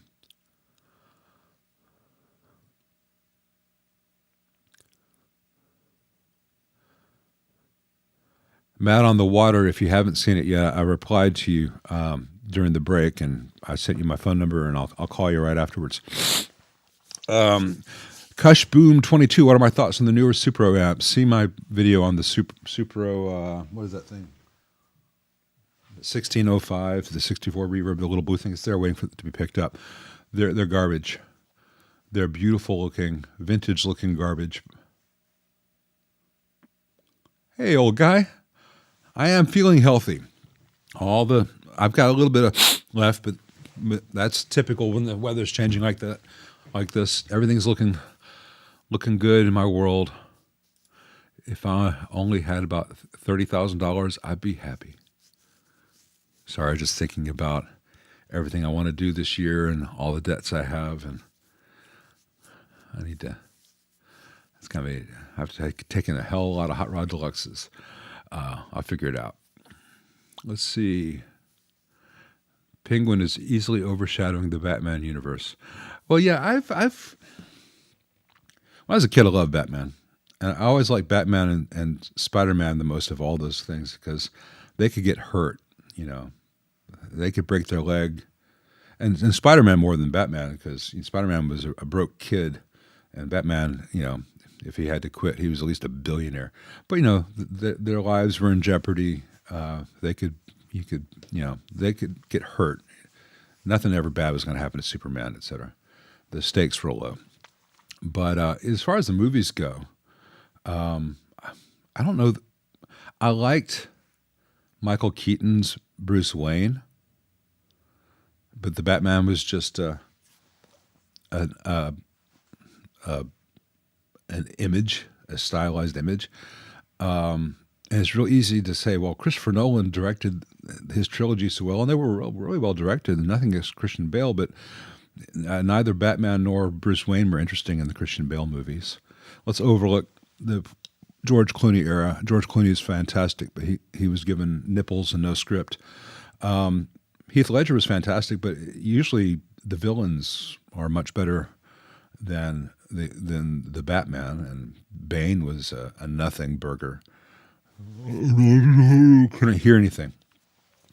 But this Penguin thing is like, oh, well, they were contracted to make this spin-off thing, and they're like, well, we got an excuse to make a movie, or a show. What are we going to do? We basically have the ability to make an 8-hour movie in this world. Well, they use that as a jumping off point and went like Godfather level. It's phenomenal. So I think Jack Nicholson's was enjoyable, but not the best Joker. It was such a cartoon. Sorry. I mean, better than that thing with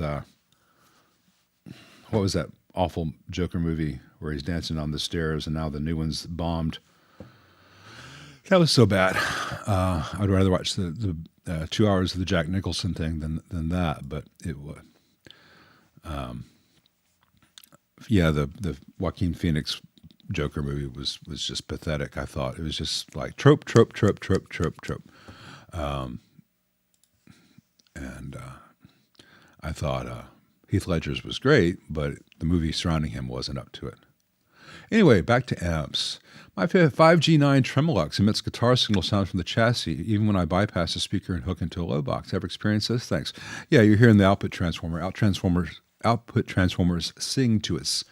They can even sound a little bit like a tiny speaker from things vibrating, and you don't notice it until you're using a load box, because normally the speaker is so much louder.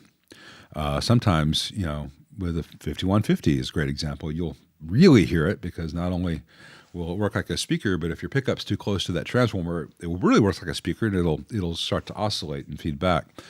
5150s are really not good amps. But what you're experiencing, Chris, is normal. Just make sure that when you're experiencing that, you actually are running into a load. Hey, Clint, you're here. All right, so you are here. All right, so I'll call you today, or depending on your schedule, we'll get in touch tomorrow about this.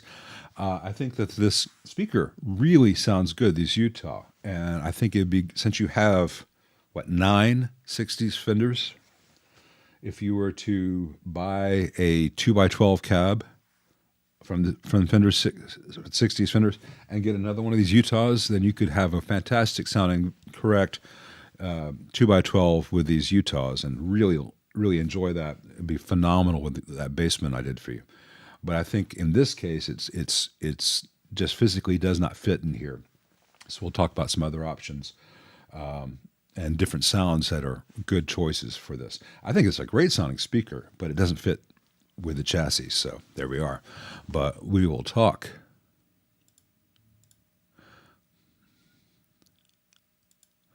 The chassis of that amp behind me runs so much cooler if you turn it upside down. Man, well, Jatuka, I see this comment a lot of times on the internet. I see a lot of guys, I'm not saying you're one of them, I'm not, but I get a lot of advice from people who've read certain things where they will tell me, man, Fender's junk, they have all the tubes hanging up, so all the heat goes up. Well, these junky amps are still going 60 years later.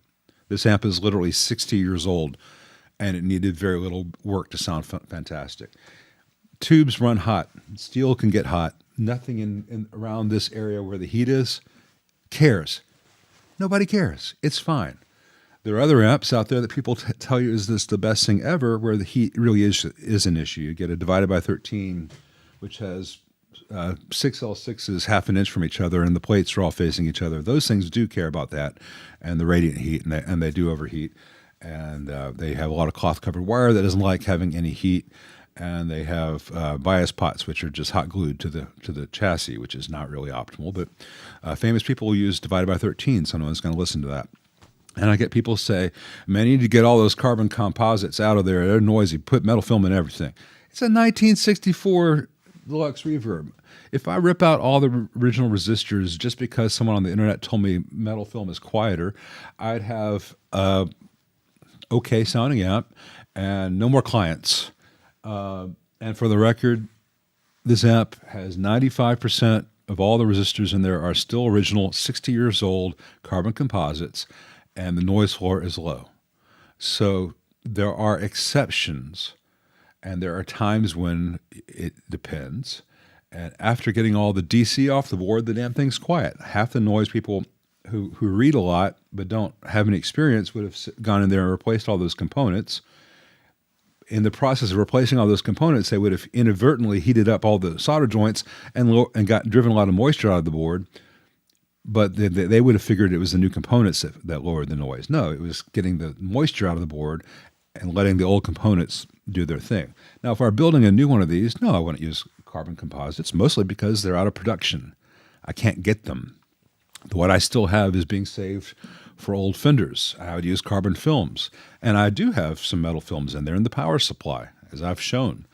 But I get so much internet advice from people who've read about stuff or looked up articles on Wikipedia or Reddit, God forbid. So, this is 60 years old. It's been upside down, radiating heat up for 60 years. It has all the resistors in the signal path are carbon composites. Most of them are the ones that were installed by lovely ladies in 1964, and it still sounds great. So I'm going to go with the reality I observe more than what people read on the internet. And I know that's a little bit hypocritical. I'm one of the people putting stuff out on the internet, and I get cited on all those things. And I'm not singling you out, Jatuka. I'm not saying you're wrong, you're doing something wrong, but and I even used a smiley face there, but I do get a lot of would-be advice on the channel, and I'm like, really? Really? Because Brad doesn't give me those comments, and Brad is qualified to correct me if I'm going wrong. So far, he hasn't. I haven't corrected him on his channel either. There's no need to.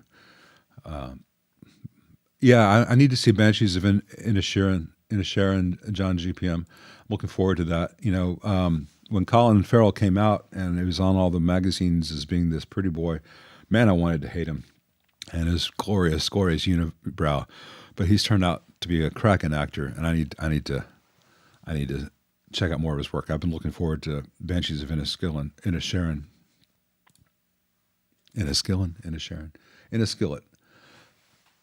Let's see. Robin Searles.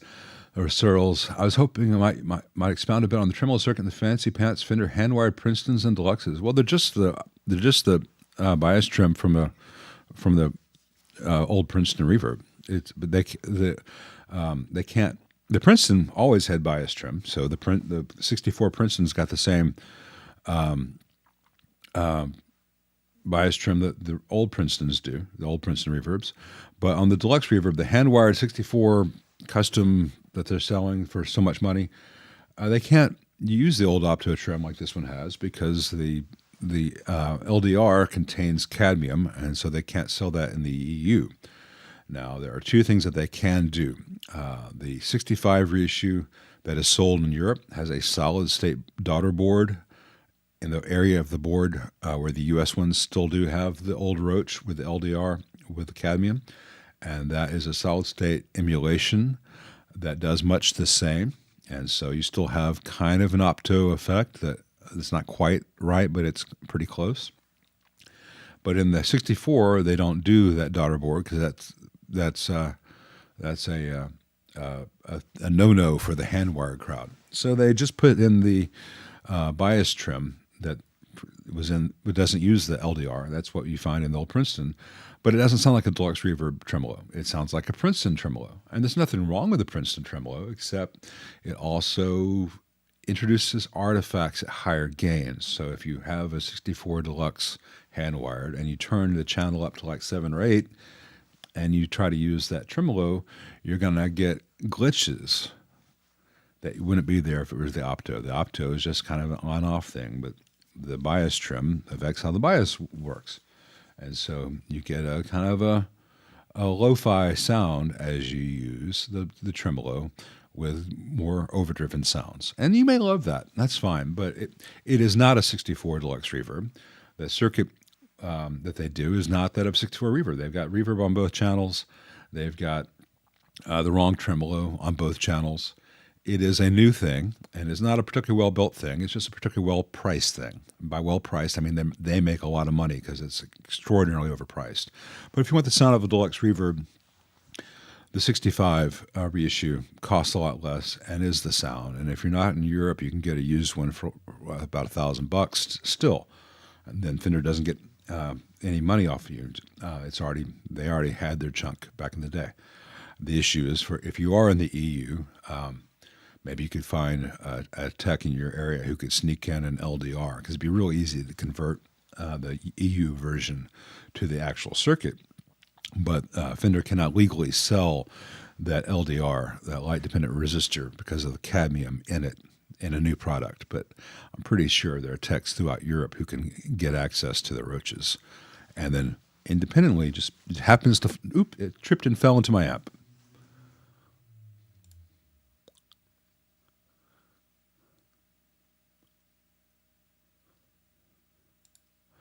I don't think we're delusional for producing and consuming demos of guitars and amps over the internet, Michael. And it's certainly an issue because I want to show you what things sound like. But I want to show you what things sound like if you were in the room versus, hey, this is what this Royer R10 heard on this amp that was 110 dB in the room, but you're listening back at 70 dB. And so you're not going to have the same experience hearing it that you actually hear it in the room unless I introduce a little bit of compression, a little bit of distortion characteristics that tell your ear that this is what this sounded like and this was an exciting thing. And it's the same thing we used to do in recording, because you'd record a little bit hot to 2-inch 24 track, and you get a little bit of compression, a little bit of distortion from hitting the tape harder. And we all grew up hearing that. That's what guitar recording sound. That was the sound of them. And now with digital, we've got to find other ways to get that same vibe, which is really just capturing what happens to your ear when you hear a loud amp, because the microphone doesn't do that. The microphone doesn't do what our ears do. And most playback systems today don't do that. Now, I've got some Yamaha HS7s here, and I've got the volume on the back of them at half. So if I turn this up as loud as I can out of my system, I'm only at about 90, 95 dB maybe.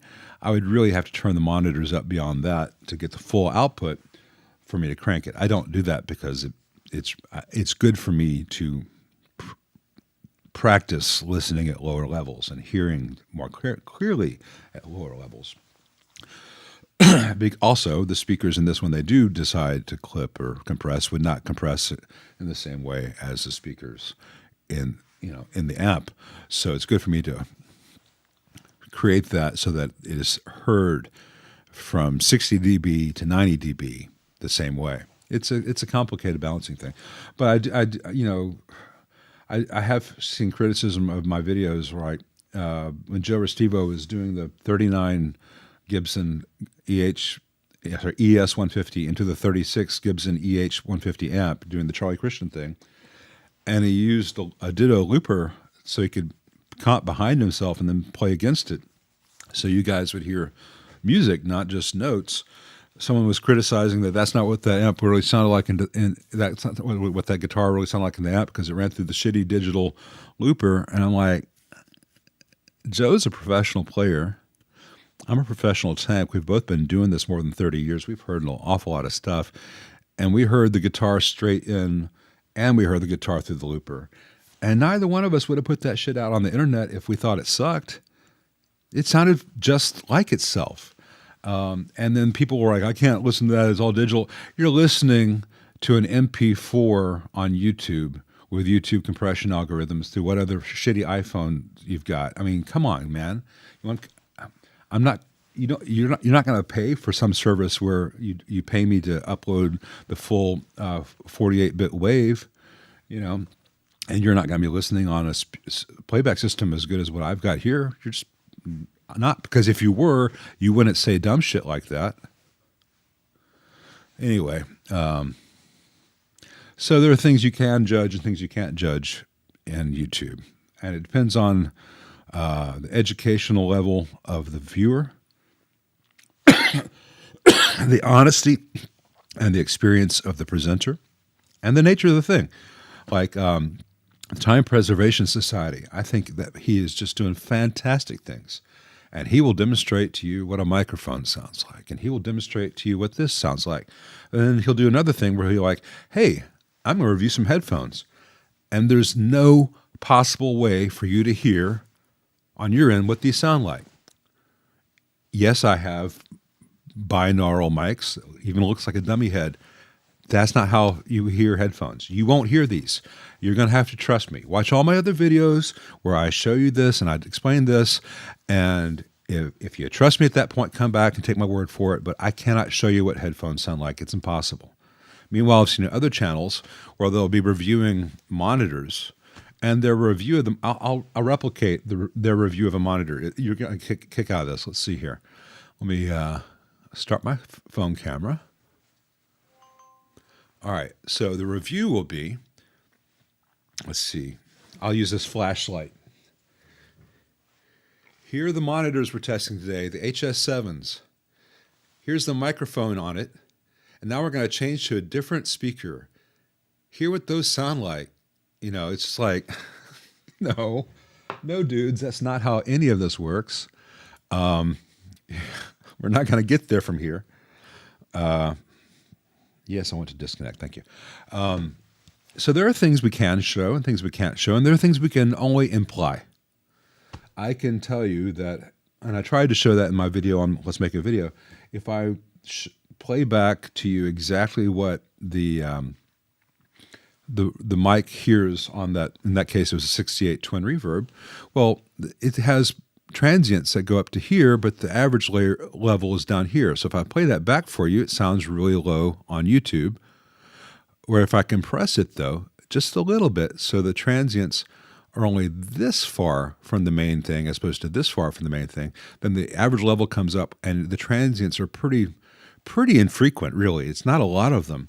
All of a sudden you're hearing a much louder thing, and that's how our ears actually hear things.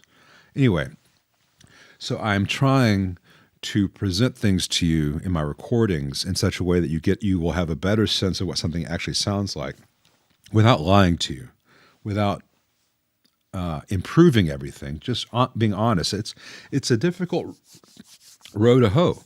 And maybe I'll nail it, maybe I'll make occasional mistakes, but my intention's always good because I have recorded so many things in the past where like, that's what the 57 sounds like on a dry speaker with the Marshall going into, and everyone's like, that sounds terrible, man. You don't know how to dial it. I'm like, no, that's what a 57 on a fucking speaker sounds like on playback. And then you do all these other things, and everyone out there who's an engineer knows that. And they hear this and are like, yep, that totally could use that. I could get great sounds out of that. But that is a level of experience and knowledge that most of my listeners will not have, and I cannot expect them to. It's not fair of me. I'm not putting you down if you're one of those. I'm saying it's not a fair expectation of me to have. So I want to help you out. Yeah, usual things. Explaining mixing people. So if usual things, if you're mixing things, and I know that some of you other guys have done it, you know, Dustin does live sound. If I say, hey, this is what the 57 heard on this greenback, and I just do a bar chord, chugga A thing through a Marshall, 50 watt, they're going to say, yep, that's exactly what it sounds like when someone has something really good. And then I run that through what I have on the board, and I pump that in the front house, and we have an awesome concert, or that's going to slot perfectly in a mix.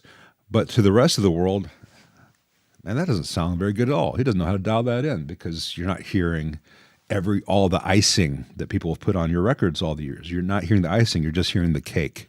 So I'm trying to put a little bit of icing in there for you guys. Let's see. No,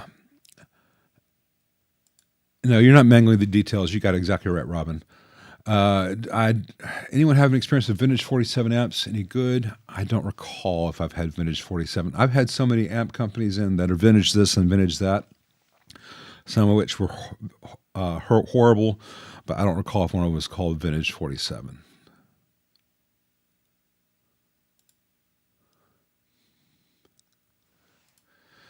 Yeah, to one extent, watching the Penguin, Danny Aiello could have played that role without the makeup.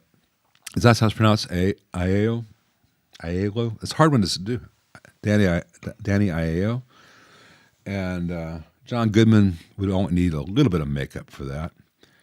And, Paul Giamatti does exist. But I think from an acting perspective, and this is a selfish thing because I used to do theater, I think it's got to be one of the best experiences of Colin Farrell's life because he cannot be pretty in that, and no one is looking at him to be a heartthrob.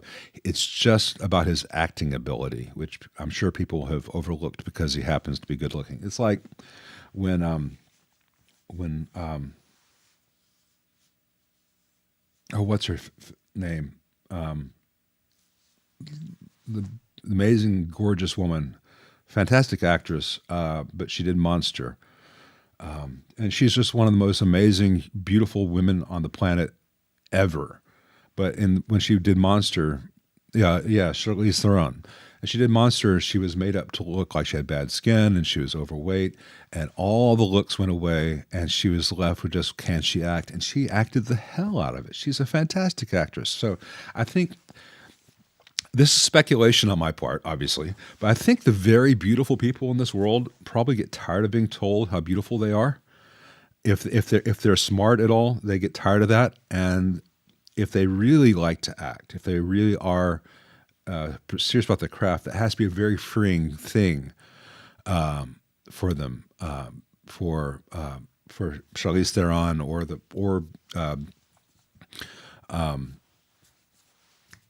dude whose name I can't skip, Colin Farrell, because it'd be very easy for them just to be the pretty people on celebrity magazines. But if they actually care about acting, the ability to take that away for a while and see what's left, I think it'd be good for all of us in various roles to say, hey, you're known for your strengths. Take away all those strengths. What do you got left? And I think that's probably what they've enjoyed about that.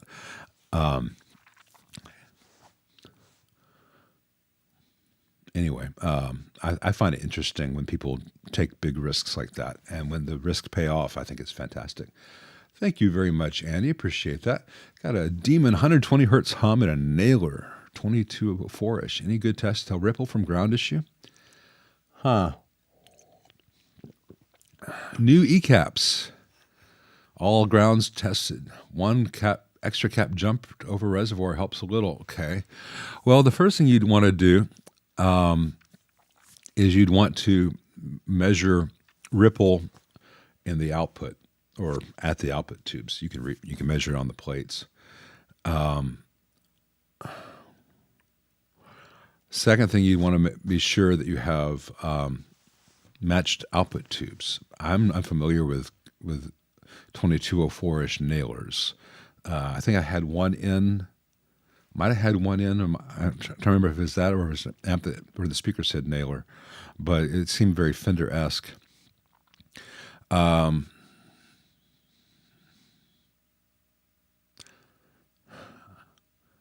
afraid I'd have to have the amp in front of me to really tell you. But measure ripple in the output at the center tap of the output transformer, and measure ripple on your screens. You may have a bad choke, and I hate to tell you this after you gave me a super chat, but I don't have enough information there. So reach out to me with more information on that or some pictures. But it's hard to say beyond that. A scope or a meter will reveal an awful lot. Well, Brad, I can't tell you. I know what Frank looks like, but I don't know what Patrick Warburton looks like. So,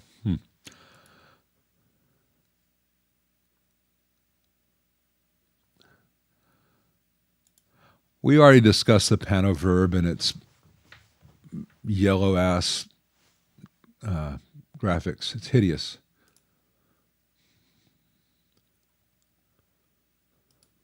Hey, Natas, he inspected a Super Reverb and found rusty oxidized ground solder points in the back of the power tube and preamp tube sockets. Amp sounds fine with its degrade sounds. Well, it will. It may not have yet. You may have rust and oxidization on top of the ground solder points, but between the solder and the metal itself may be fine. But it's always good to clean those things and keep an eye on it. Rust is not your friend, so if you can get as much rust off as possible just using a paper towel and some WD-40. Let it sit on there 15 minutes or so before you wipe it off. And then just kind of leave a film of WD-40 on the metal surrounding it. That'll slow the spread of rust. Someone gave me crap about that last week because I said I left. It was on that. Was it on that 74 Marshall or the Super Bass? Anyway, I'd said there was a lot of rusty spots on the chassis, and I'd spread a film of WD-40, and I was going to leave that on there for a while and wipe it up there to remove the rust. And he's like, no, that's bullshit. I'm like, it really does remove an awful lot of the surface rust from things. And if it's not, I don't have to go out and take everything apart and do the full immersive soak like I did that one Bassman. Sometimes you can just slow the spread and just kind of leave WD-40 impregnated in the pores of the steel. It buys you a lot of good for very little effort or money.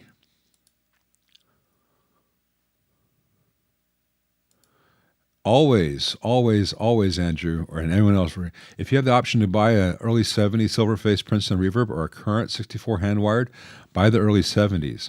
And if you have the opportunity to buy the current 64 hand-wired or the current 65 standard reissue, buy the standard 65 reissue. It's a better amp for less money, or at least no worse of an amp for less money. The 64 hand-wired stuff is marketing. It's just marketing. The components aren't noticeably better. The transformers aren't noticeably better. And the hand wiring is noticeably worse than anything they ever did. I mean, if you look at 1979 Fenders, the hand wiring in them is usually pretty bad. That's like the starting quality point of the 64 series. Lupe would have fired them all. You know, just it's so bad the way those things are built today. If I only had one to use live, ODR1 or Blues Driver. Depends on the amp. ODR1's got a lot of low end that can be a problem for some things, and the Blues Driver.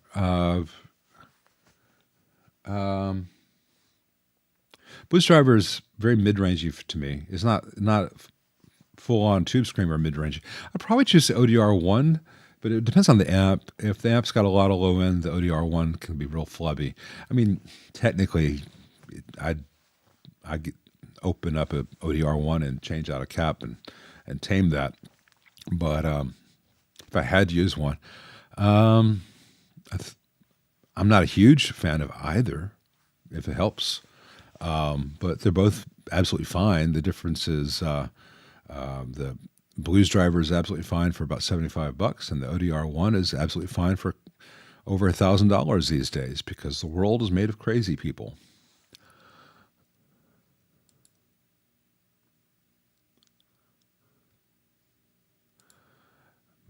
Martin Reed says Santana played Woodstock on solid state amp. No, that was Shrooms.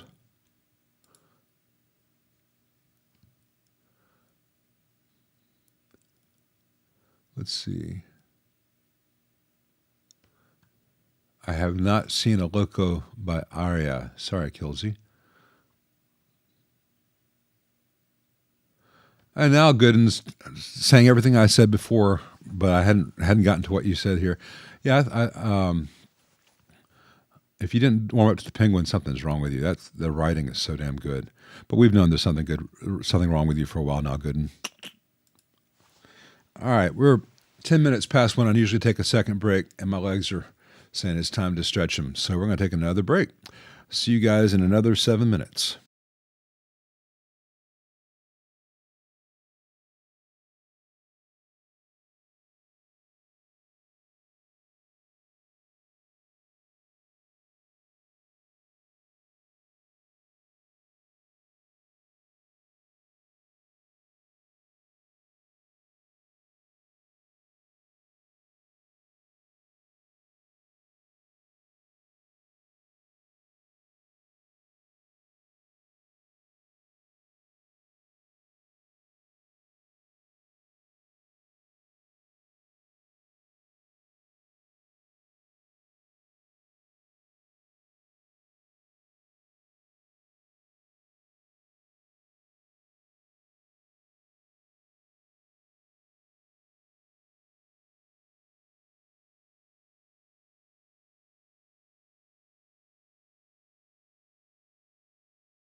Sorry, I forgot 30 seconds behind.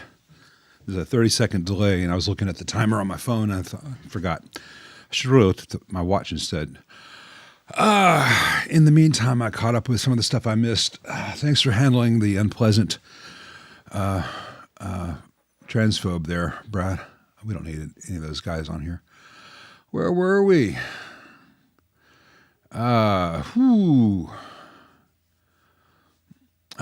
Paul Bangish used one of the first solid-state AC30s in recordings. He was good, though he's a valve man usually. They're not bad. You know, solid-state amps can be musically very useful. You know, ask Johnny Greenwood. John, is that right? Yeah, Ed O'Brien, Johnny Greenwood. They're still using that Fender 85, Stage 85 for a lot of stuff. It's a thing. But in general, it has some weaknesses when pushed.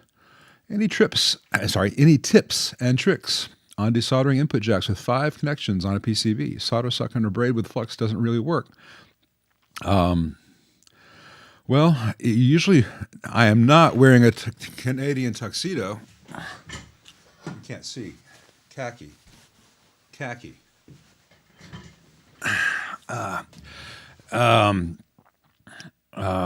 Solder suck on a braid usually will do the trick, depending on the braid and depending on the solder sucker, and depending on the solder and the soldering iron and the temperature.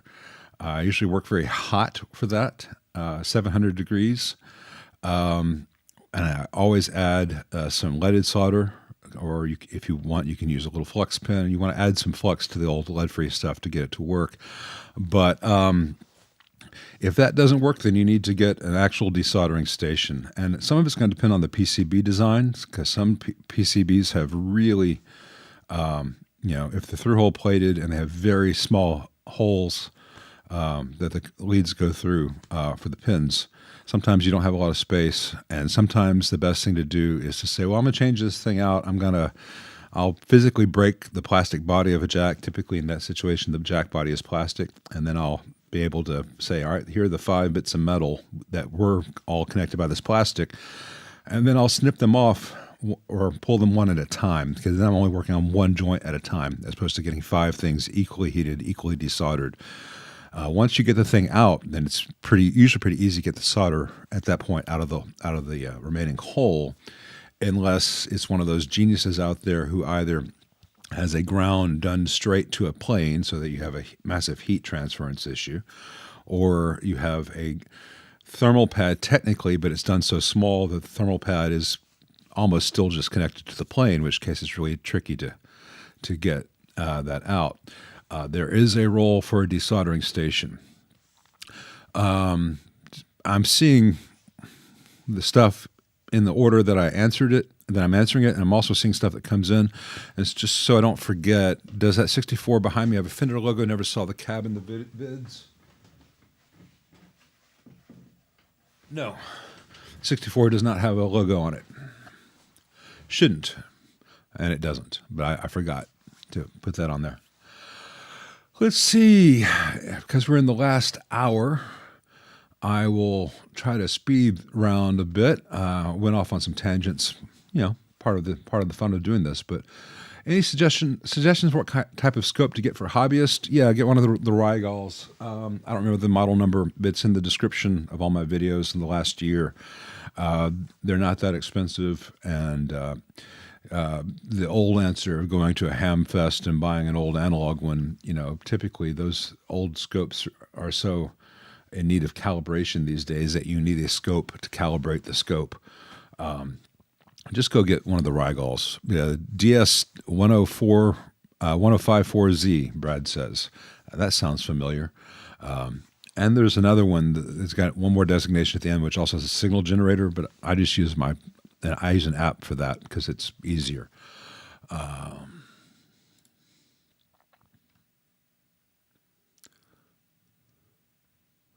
Let's see. Thank you, Init. Do I think the capacitance of traces and layout shapes that sound significantly is all about keeping the noise for? No, the capacitance is a designer's friend. John Sear, for instance, in his higher gain stuff, like the old custom audio electronics big beast that's now called the PT100, there are some traces. He has like a B plus trace on one side of the board. On the other side of the board, he'll have the wire, the trace feeding a grid, and he'll have them parallel to each other on either side of the board for that little bit of capacitance. So sometimes he'll use a B plus line, sometimes he'll use ground to kind of give a little bit of shielding to the grid trace. So you can design using both B plus and ground to generate capacitance, which can offset noise. You can also do it the wrong way, in which case you have capacitance that's obtrusive and you lose high end or response, though that sometimes is nice as well. But, you know, it's a lot. Hey, Jeff, thanks for joining us, man. What did you miss? Several rants today. I've been in a ranty mood and talking about film and acting and stuff, so I'm all over the place. But, you know, it's Saturday. So, yeah, the capacitance is a very little explored opportunity and pitfall for a board designer. So it's something to keep in mind, but it is, you know, it can, like I said, it can be a real strength to you, but it can also have problems. And, you know, like in a Marshall Class 5, where they have the trace of one stage running right next to a trace from another stage with no real separation between them. And as a result, the damn thing wants to oscillate at high gain levels because of that. And the trick there is to cut the trace and jumper a wire, which you shouldn't need to do on a, you know, at the time, $500 or less Marshall. But that's how Marshall thinks of their customer base is, oh, they can't afford something good. They won't know any better. Let's see. Yeah, Jim, the trouble with the Tonex stuff is that there's so many hundreds that come with it, of which about 4 were useful. And there's so many guys out there selling you Tonex captures, many of which are absolute garbage. And so it's really hard to know which ones to trust with your money. And there is no consistency to the levels. So one company provides captures expecting you to have a unity gain set up. Other companies set up captures expecting the input to be boosted by 8.5 or more dB. And so you have 2 different captures, either one of which could sound good, but you don't want to have to go through and adjust the gain of the universal gain of your pedal in between using them. It's just all over the map, and it's IK Multimedia's fault for not publishing hey, this is unity. This is the spec. This, you know, shoot for average of negative 18 LUFS, or average peak around negative 12. And if you look at other modeling and capture devices, they all do that, you know. So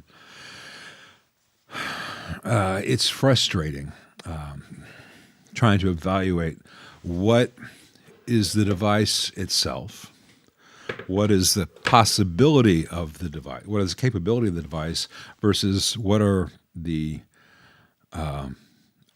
abuses and misuses of this technology, because the guitar world is not well versed in engineering, and the engineering world just sits back and watches the guitarist and goes, oh,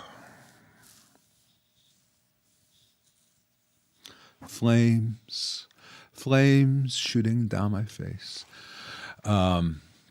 Anyway. Yeah, and it's really hard to dial them in to the same level, like Dustin says. None of the Aerosmith albums sounded very good. Usual Thing says, I disagree. Rocks and Toys were awesome in a very early 70s kind of way.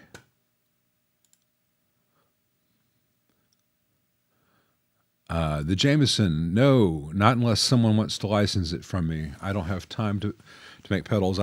Each one of those pedals took me like 5+ hours to make. It was like building an amp at a pedal price. So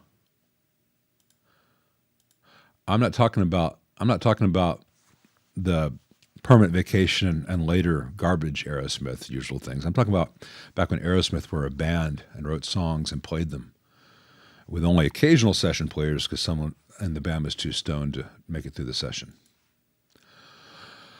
But rocks and toys are the ways to go.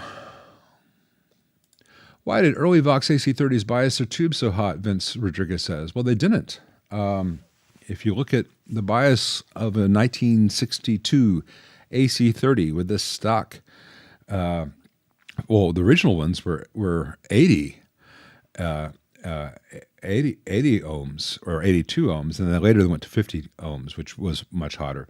But the 80 ohms versions from 59 to about 61, 62-ish were actually biased pretty cool, about 90% dissipation. And then even with 50 ohms, if you look at what the wall voltage was in the UK when they were being produced, they're idling about 14 watts, which is what I aim for with an AC30 today, between 12 and 14 watts, because you only have a certain range. There are only certain values that 5 and 10 watt resistors come in of suitable spec for that. So you can't say, I'm going to dial it into exactly 12.75 watts. You get the resistors you get in the circuit you get, and you have kind of rough things. So if I can get between 12 and 14 watts dissipation, that's great. The issue is that those amps were designed when the wall voltage was lower, and someone in the 80s would have an old JMI AC30 being powered, especially in the United States, with 120 plus volts on B plus, and was expecting 110, and I was expecting 50 hertz versus 60 hertz, and that no one thought to check the bias, and all of a sudden these things are running at 19 watts. Well, yeah, they get a reputation for catching on fire and all the wax melting out of the transformers. But at the same time, then you get Matchless saying, hey, we're going to lock that sound in and give 19 watts dissipation to the masses. That's why you have all these Matchlesses out there, and the Matchlesses just emulate their tubes, and they self-destruct, and people think that's the price of tone, and it's just a real misunderstanding.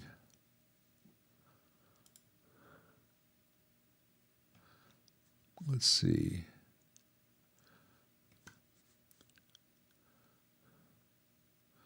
Now I'm to the Mesa rant. I'll skip through that. As far as a 64 Deluxe Reverb hand-wired reissue goes, what mods will make it sound the most like a true vintage model? Steve Kirkpatrick, sell it and get a real Deluxe Reverb from the 70s for the price of the 64 hand-wired, or go get a used 65 reissue. Spend $200 getting some reliability upgrades that I've shown on videos, and have a really good sounding not AC, anything, sorry, a Deluxe Reverb. Maybe change the speaker, and then have a lot of money left over to buy another guitar or something, or go get a nice steak dinner 5 or 6 times.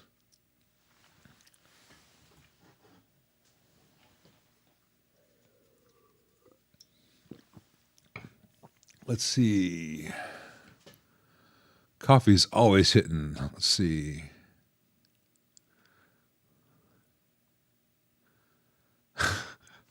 On behalf of the chat, we've decided not to charge you for this therapy session. I appreciate that.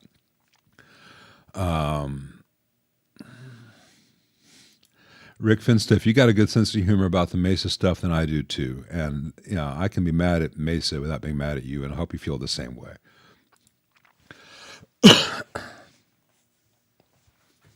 I'll dial you in, man. Let's see. Hey, David Fuller, where did I learn my trade? Memphis, Tennessee. I was a musician who had no money, and my gear would break, and I couldn't afford to get it pay someone to fix it, so I learned how to do it myself. The first time I ever had an amp repaired, though, was my buddy Rob Hull fixed it for me, and he was, I guess Rob's 5 to 10 years older than me, so at the time, I guess I was 17. He seemed like a wise old man. He was a kid just out of the Navy, but he's been a friend of mine since that day, and if any of you guys know Rob Hull, you'll know why I think he's so great. He's just the sweetest guy, and he was just really interested in how electronics worked, and he never gave me a lesson per se, but He was enthusiastic when he spoke about things and explained things to me about my amp that I needed to hear as a player, and gave me kind of a rudimentary education in it. He does still look like a kid. He looks younger than I do, which is kind of disgusting. Let's see. Where were we? Let me remember to click things like this.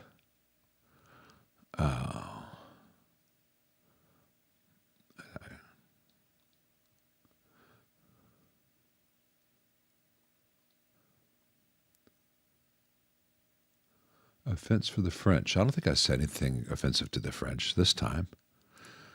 I mean, I forgot to say bonjour, so it's possible that they all left in a huff. What's my experience with the Hayseed 30s? They're absolute garbage, riveted together with all the grounds connected by rivets, and the rivets come loose because rivets into an aluminum chassis come loose, and then all you have loose, rattly grounds. I'm really not a fan of the Hayseeds.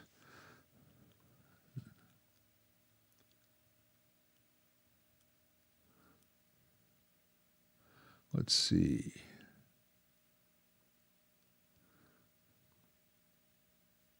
Thank you, Jolly. Jolly Bobby Ogre. Always gives me fits trying to pronounce your name in real time, but I appreciate it very much. Thank you very much, sir.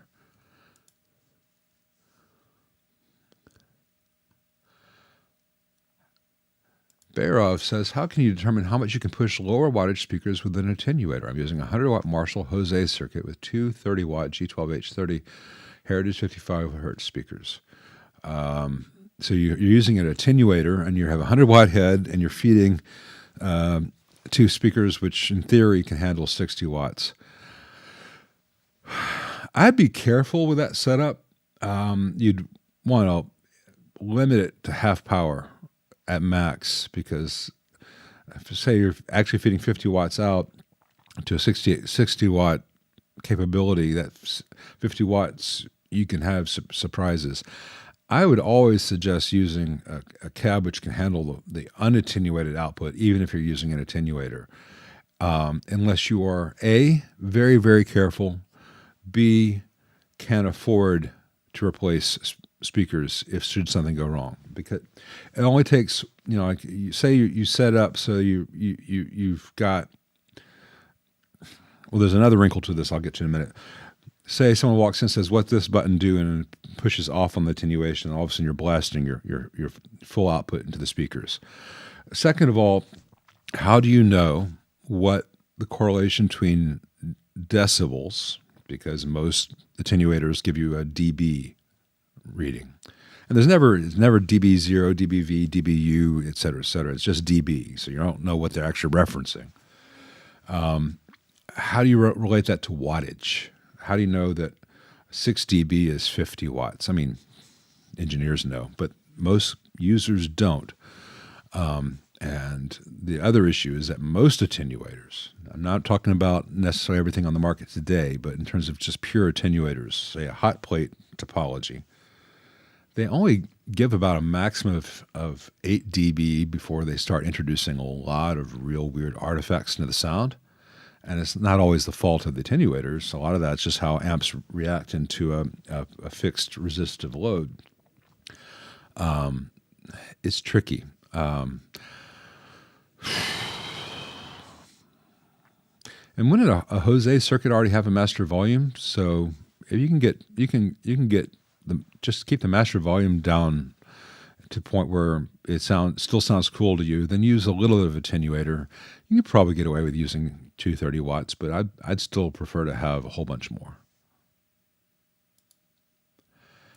Cathode follower and phase inverter, Vince Rodriguez asks, well, it depends on what the sound you want. That's the sound that gives you the most clean output. That is what you will find in an SVT. That's what you'll find in a Dumble steel string swinger, whatever it's called, because that's just a SVT output married to a different preamp. But not everyone wants a clean output. It will give you the most clean out, the biggest swing with the least degradation in sound. And in some guys are going to love that. Other guys say that sounds sterile. But that cathode follower is the way to do it. And that actually can be done with MOSFETs versus tubes.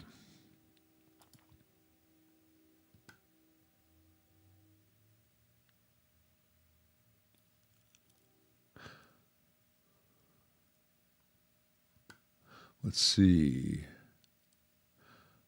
I don't know if I've had an old Marshall 1930 2x10 combo, Trem and ECL 86 valves. I've had a lot of old Marshalls. The trouble with old Marshalls is that you would have the same circuit called 4 different things depending on which cabinet and speaker combination they came with, and so I'd always remember 1930. But Marshall made a lot of interesting amps over the years. Eric says, is ET65 my favorite speaker for Deluxe? It's certainly one of them, and it's really hard to fault an ET65 with a Deluxe Reverb. But there are other good choices out there. Ask Zach had a good video on this just a week or two ago. If you go to Ask Zach, he's got a thing where he asked a bunch of his favorite players in and around Nashville, guys that you've all heard of, what they use. And the 4 most common answers he demonstrated in a Deluxe. Now, I think it was just with iPhone audio, so it's realistic, but it's not really the full sound, but it's worth checking out. But anyway, of the top 4 answers, the ET65 was, I think, the winner there, and it was in the one that Zach is using and preferring the most. The way I see it is if you have the ET65 and you're still not happy with the Deluxe Reverb, you may not like Deluxe Reverbs. That may not be the amp for you, because there are things which are different sounding, but they're not radically different. I also quite like the G12C in the Deluxe Reverb. I also quite like Vintage 30 or Veteran 30. I also quite like the Alessandro version of that. They're all kind of similar flavors, and of them, the Deluxe Reverb and the ET65 particularly pairs well, and the very similar Celestion Creamback 65 is also a great choice, but it costs more and sounds about the same. All right, you want to know when to use it, what the effect is, and how using a cathode follower and phase inverter stage, what it does, exactly why using it is beneficial.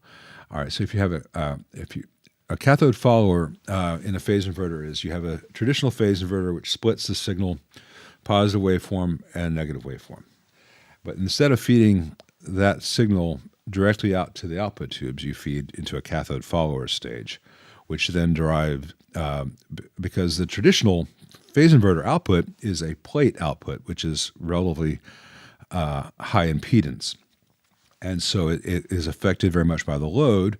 And the more of a load is put on that, the less gain it'll have, the less output it'll have, or the less accurate output it has. But if you feed that signal into a cathode follower stage, which is going to have a fixed impedance, then the output of the plate stage before it's always going to have the same load. But then the cathode follower output is low impedance, just like you'd use to drive an effects loop. And so it's less affected by a load. It can drive a larger load. It can have a larger swing, and it won't be as limited. So you get the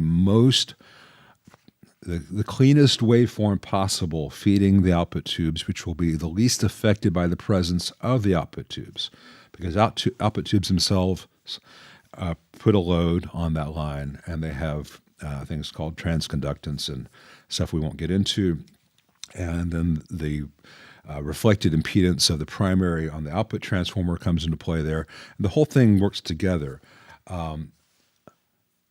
But like I said before, that's if you just want to have the biggest clean output possible. That's how you get the SVT sound, where you plug a guitar into SVT. It is a huge, loud sound, but it is a very loud, very clean sound. It is for those who like solid-state clean sounds, it is the best solid-state clean sound you'll ever hear, and it's all tube. But for those of you who like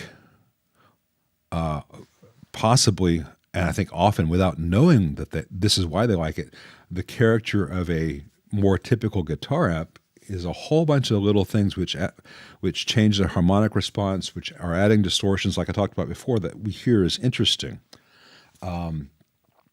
Where I wish I had Jeff here. I wish Jeff were here for this kind of thing. But just in this case, if I play this little partial, let me do it with a not on the bridge.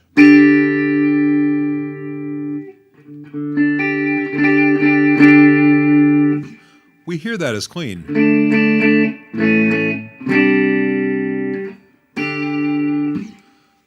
It's not clean. If I look at that on a scope, it's going to have beginnings of squared off stuff. It's going to have different harmonic content. But that sounds really exciting to us. That grabs our ear. If I played that same thing into an SVT at the same percentage of its possible output, which would be much louder than this little 22 water, it would be truly clean. And that's a different kind of thing. That's more of a, people describe as like the piano sound. And this doesn't, Deluxe Reverb doesn't do the piano thing. You could have Ted Green here, and it's not going to do piano sound. It's going to do...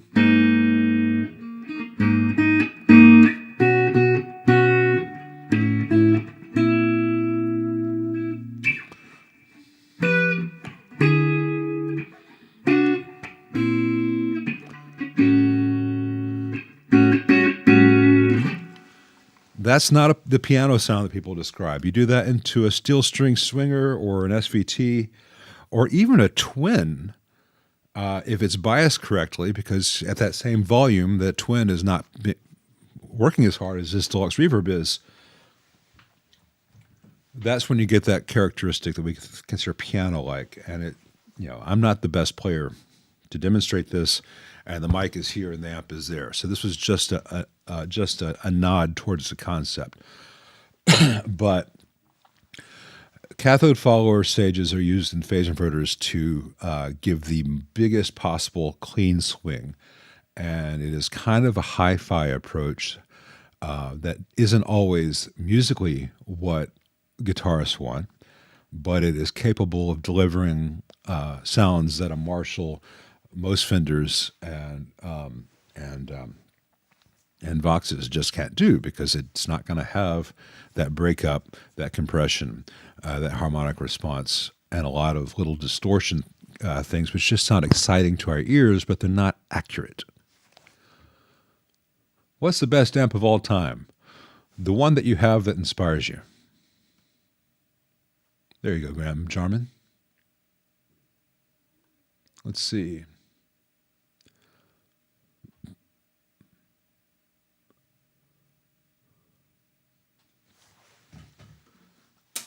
Oh, Pat, you bought a WEM copycat.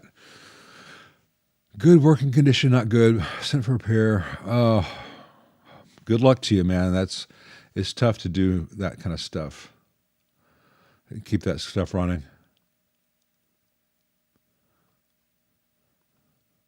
All right, I am here 15 minutes before I need to end this, and I'm only to people commenting about what I said during the first break. So I'm going to have to skip down quite a bit and try to push through. I'm going to see if there's any super chats I missed. And to anyone whose question I missed, I apologize. I'm not intentionally skipping you. Thank you, Democraty. That's very kind of you. Let's see. Yeah, there's days when I catch up to the chat, and there are days when we have a lot of people here with a lot of things to say, and I know I won't. I'm still not caught up. There's one from Robin. Thank you very much. She listens to me, Uncle Doug, and Brad's guitar during the workday. Thank you very much. I appreciate that. It's very kind of you. And I know I can speak for Doug and Brad and say thank you. We appreciate you listening. Oh, talking about Rust. Joe McGraw, I don't mean to hold you up as an example of someone to argue with online, especially since you can't argue back with me in real time. I'd be very, very, very, very, very careful bringing vinegar anywhere near steel. Vinegar will remove rust from steel given some time, but it also turns steel black. Vinegar is rarely the correct choice for that kind of thing unless you want your steel to turn black. And water to stop rust is not always my favorite way to do it. I find that of the various water displacement formulas, 40 is better than 39. You ever wonder about that? You know, what all they tried before they got to water displacement formula 40? Like, no one talks about Chanel number 2. It was a bad thing. I'm sorry I even mentioned it. Let's see. Okay, technically LSD wasn't PCB. All right, so now let's talk about the joke I made right before the second break about Santana and shrooms versus solid state. I think it was PCB. He said he did a bunch of angel dust, but I said shrooms at the moment because I think the word shrooms is funny. And Paul says too much LDS causes dyslexia.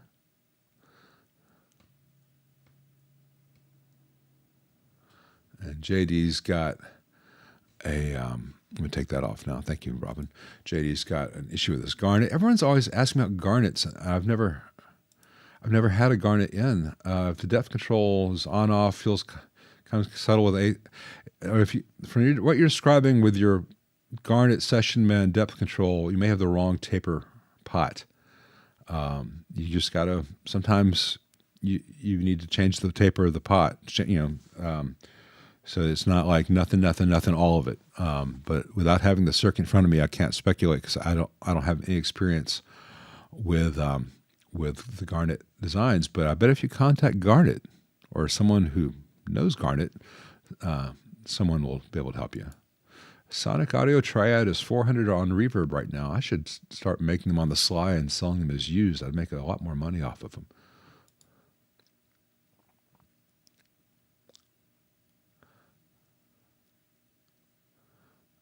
Let's see.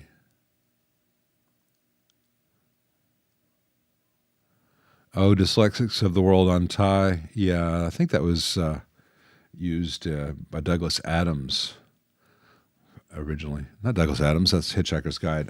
Sorry. Why am I brain farting on this? The Far Side, Gary Larson. Sorry. I think there was a Gary Larson one originally.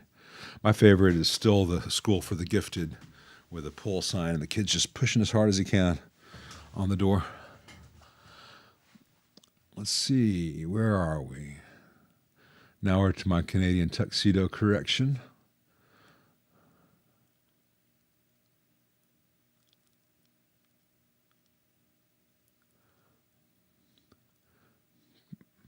People asking if the cheese tray is gone. No one told me there'd be a cheese tray. I need a cheese tray.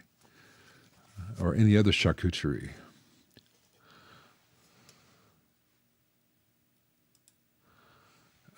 Hey, Maki B. I guess that's how you pronounce your name. Or Makib. I just picked up a Maestro by Gibson Ga1-RT as a trim knob that only controls the speed. The depth is predetermined. Do you know if I can add a stack pot to add a depth control? Very possibly, but I would have to see the circuit. I'm familiar with the Ga1-RT. But most things like that are possible. It's not always preferable. Sometimes you'll get a circuit like that where the depth is kind of like, here's where it works, and then below that you can't hear it, and above that it gets whoa, whoa, whoa, whoa, whoa. So sometimes they were hiding weaknesses of a circuit from you. I would certainly look at that schematic and try putting a pot in temporarily for the depth control to give you control over that range, and then see if you find that it's beneficial to adjust it much. Sometimes those old amps, the Tremolo that they do is kind of cool, but it's only cool in that one kind of way. Anything else is like, whoa, whoa, whoa, whoa, whoa. And there's just that narrow in between. So don't mess with Mr. In Between, I guess. was their positive that they accentuated. Let's see.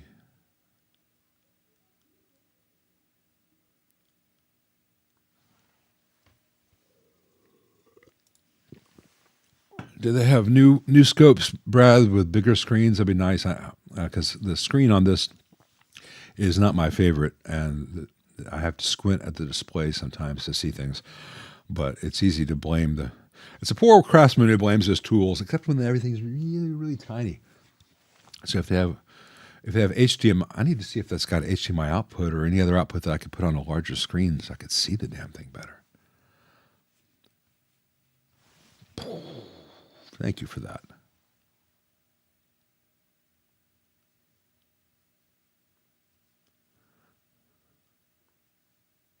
Let's see. Hey, Richard Bruce Music. Do I document the mods for the 68 series amps anywhere?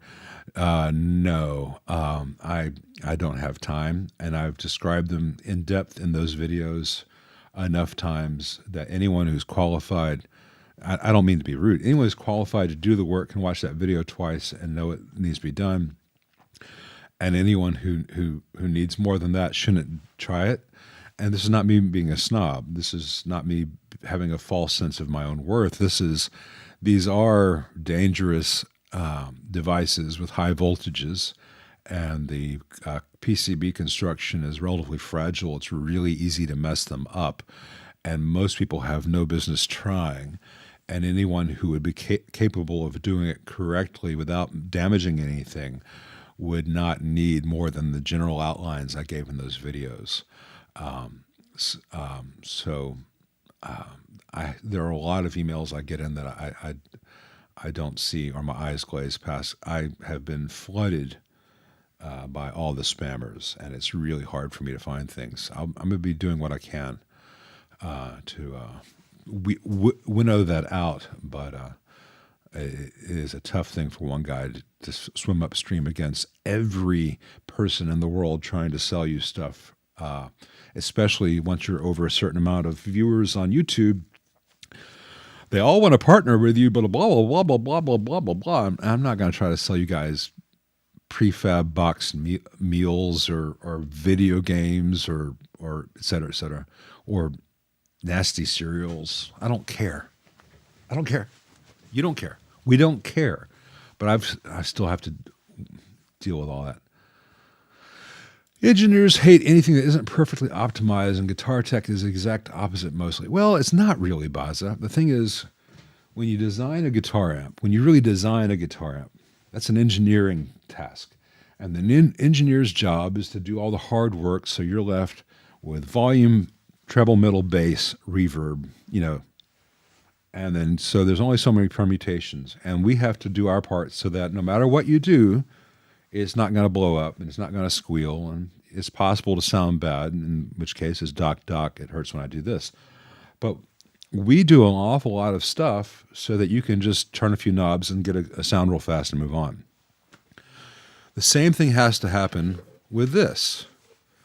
And it has to start from the people who are doing captures, especially since people are buying captures. And I don't care what capture you make in your bedroom with this. If you have one of these and you make your own capture, that's great. You can do whatever level you want. But if you sell it to people, there needs to be some reference to engineering to say, okay, you plug your guitar into this thing, everything's at unity, it will react. This capture was done so it will react with your guitar straight into it the same way the actual amp reacted when you plugged your guitar straight into it. Now, granted, everyone's got different guitars, but if I use this Tele and I plug straight into this 64 Deluxe Reverb and I capture it, then I want that capture to behave the same way if I plug straight into this thing and load that capture. I don't want to have to say I need to turn the master gain down by 3 dB or up by 12 dB. I should be able to leave it at unity, and at that point, anyone who has that device who uses the 64 Deluxe Reverb capture only has to worry about, here's the gain level, here's the bass level, here's the mid, here's the treble, here's the master volume, and here's the reverb. The stuff that you actually interface with as a player with the front of this.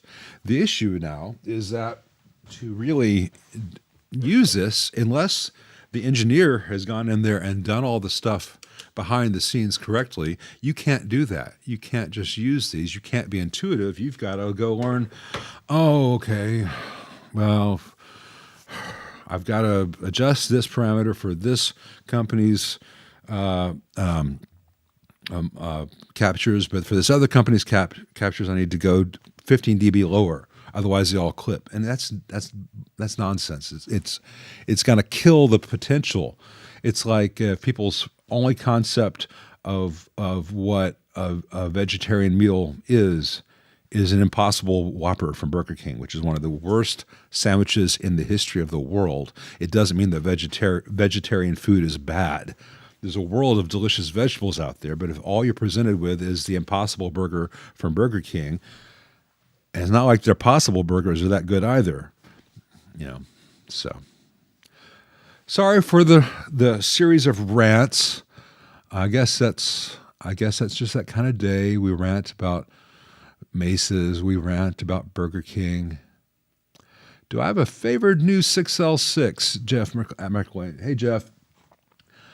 The most reliable one I found on the market right now is the Tungsol 6L6 GC STR. These are very similar to the short plate RCA gray plates from the 60s. They're very consistent.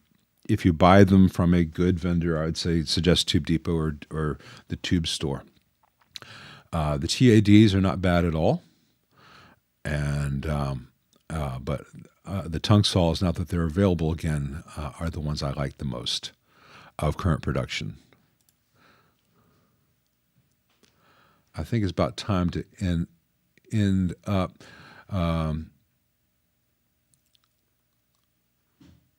Yeah, winding down. I miss Car Talk. I never even cared about cars so much. I just like to listen to the guys on Car Talk. Apparently Gary Larson's a serious jazz guitarist. All right. I just want to keep going, but my bladder says otherwise, and I've got to do some other stuff today, including doing battle with some old wallpaper in the bathroom. But thank you for joining me, and I hope I didn't drive too many of you away with the rants. But it is my milieu. All right, let's wear the thing I'm supposed to push here. I'm supposed to do this and talk about this, blah, blah, blah, blah, blah, blah, blah, like, subscribe, push the button, blah, blah, blah, blah, blah. And I try not to subject you guys to that kind of crap because every other channel in the world does. But if you could push that button before you go, I would like it very much. Thank you. See you guys next time.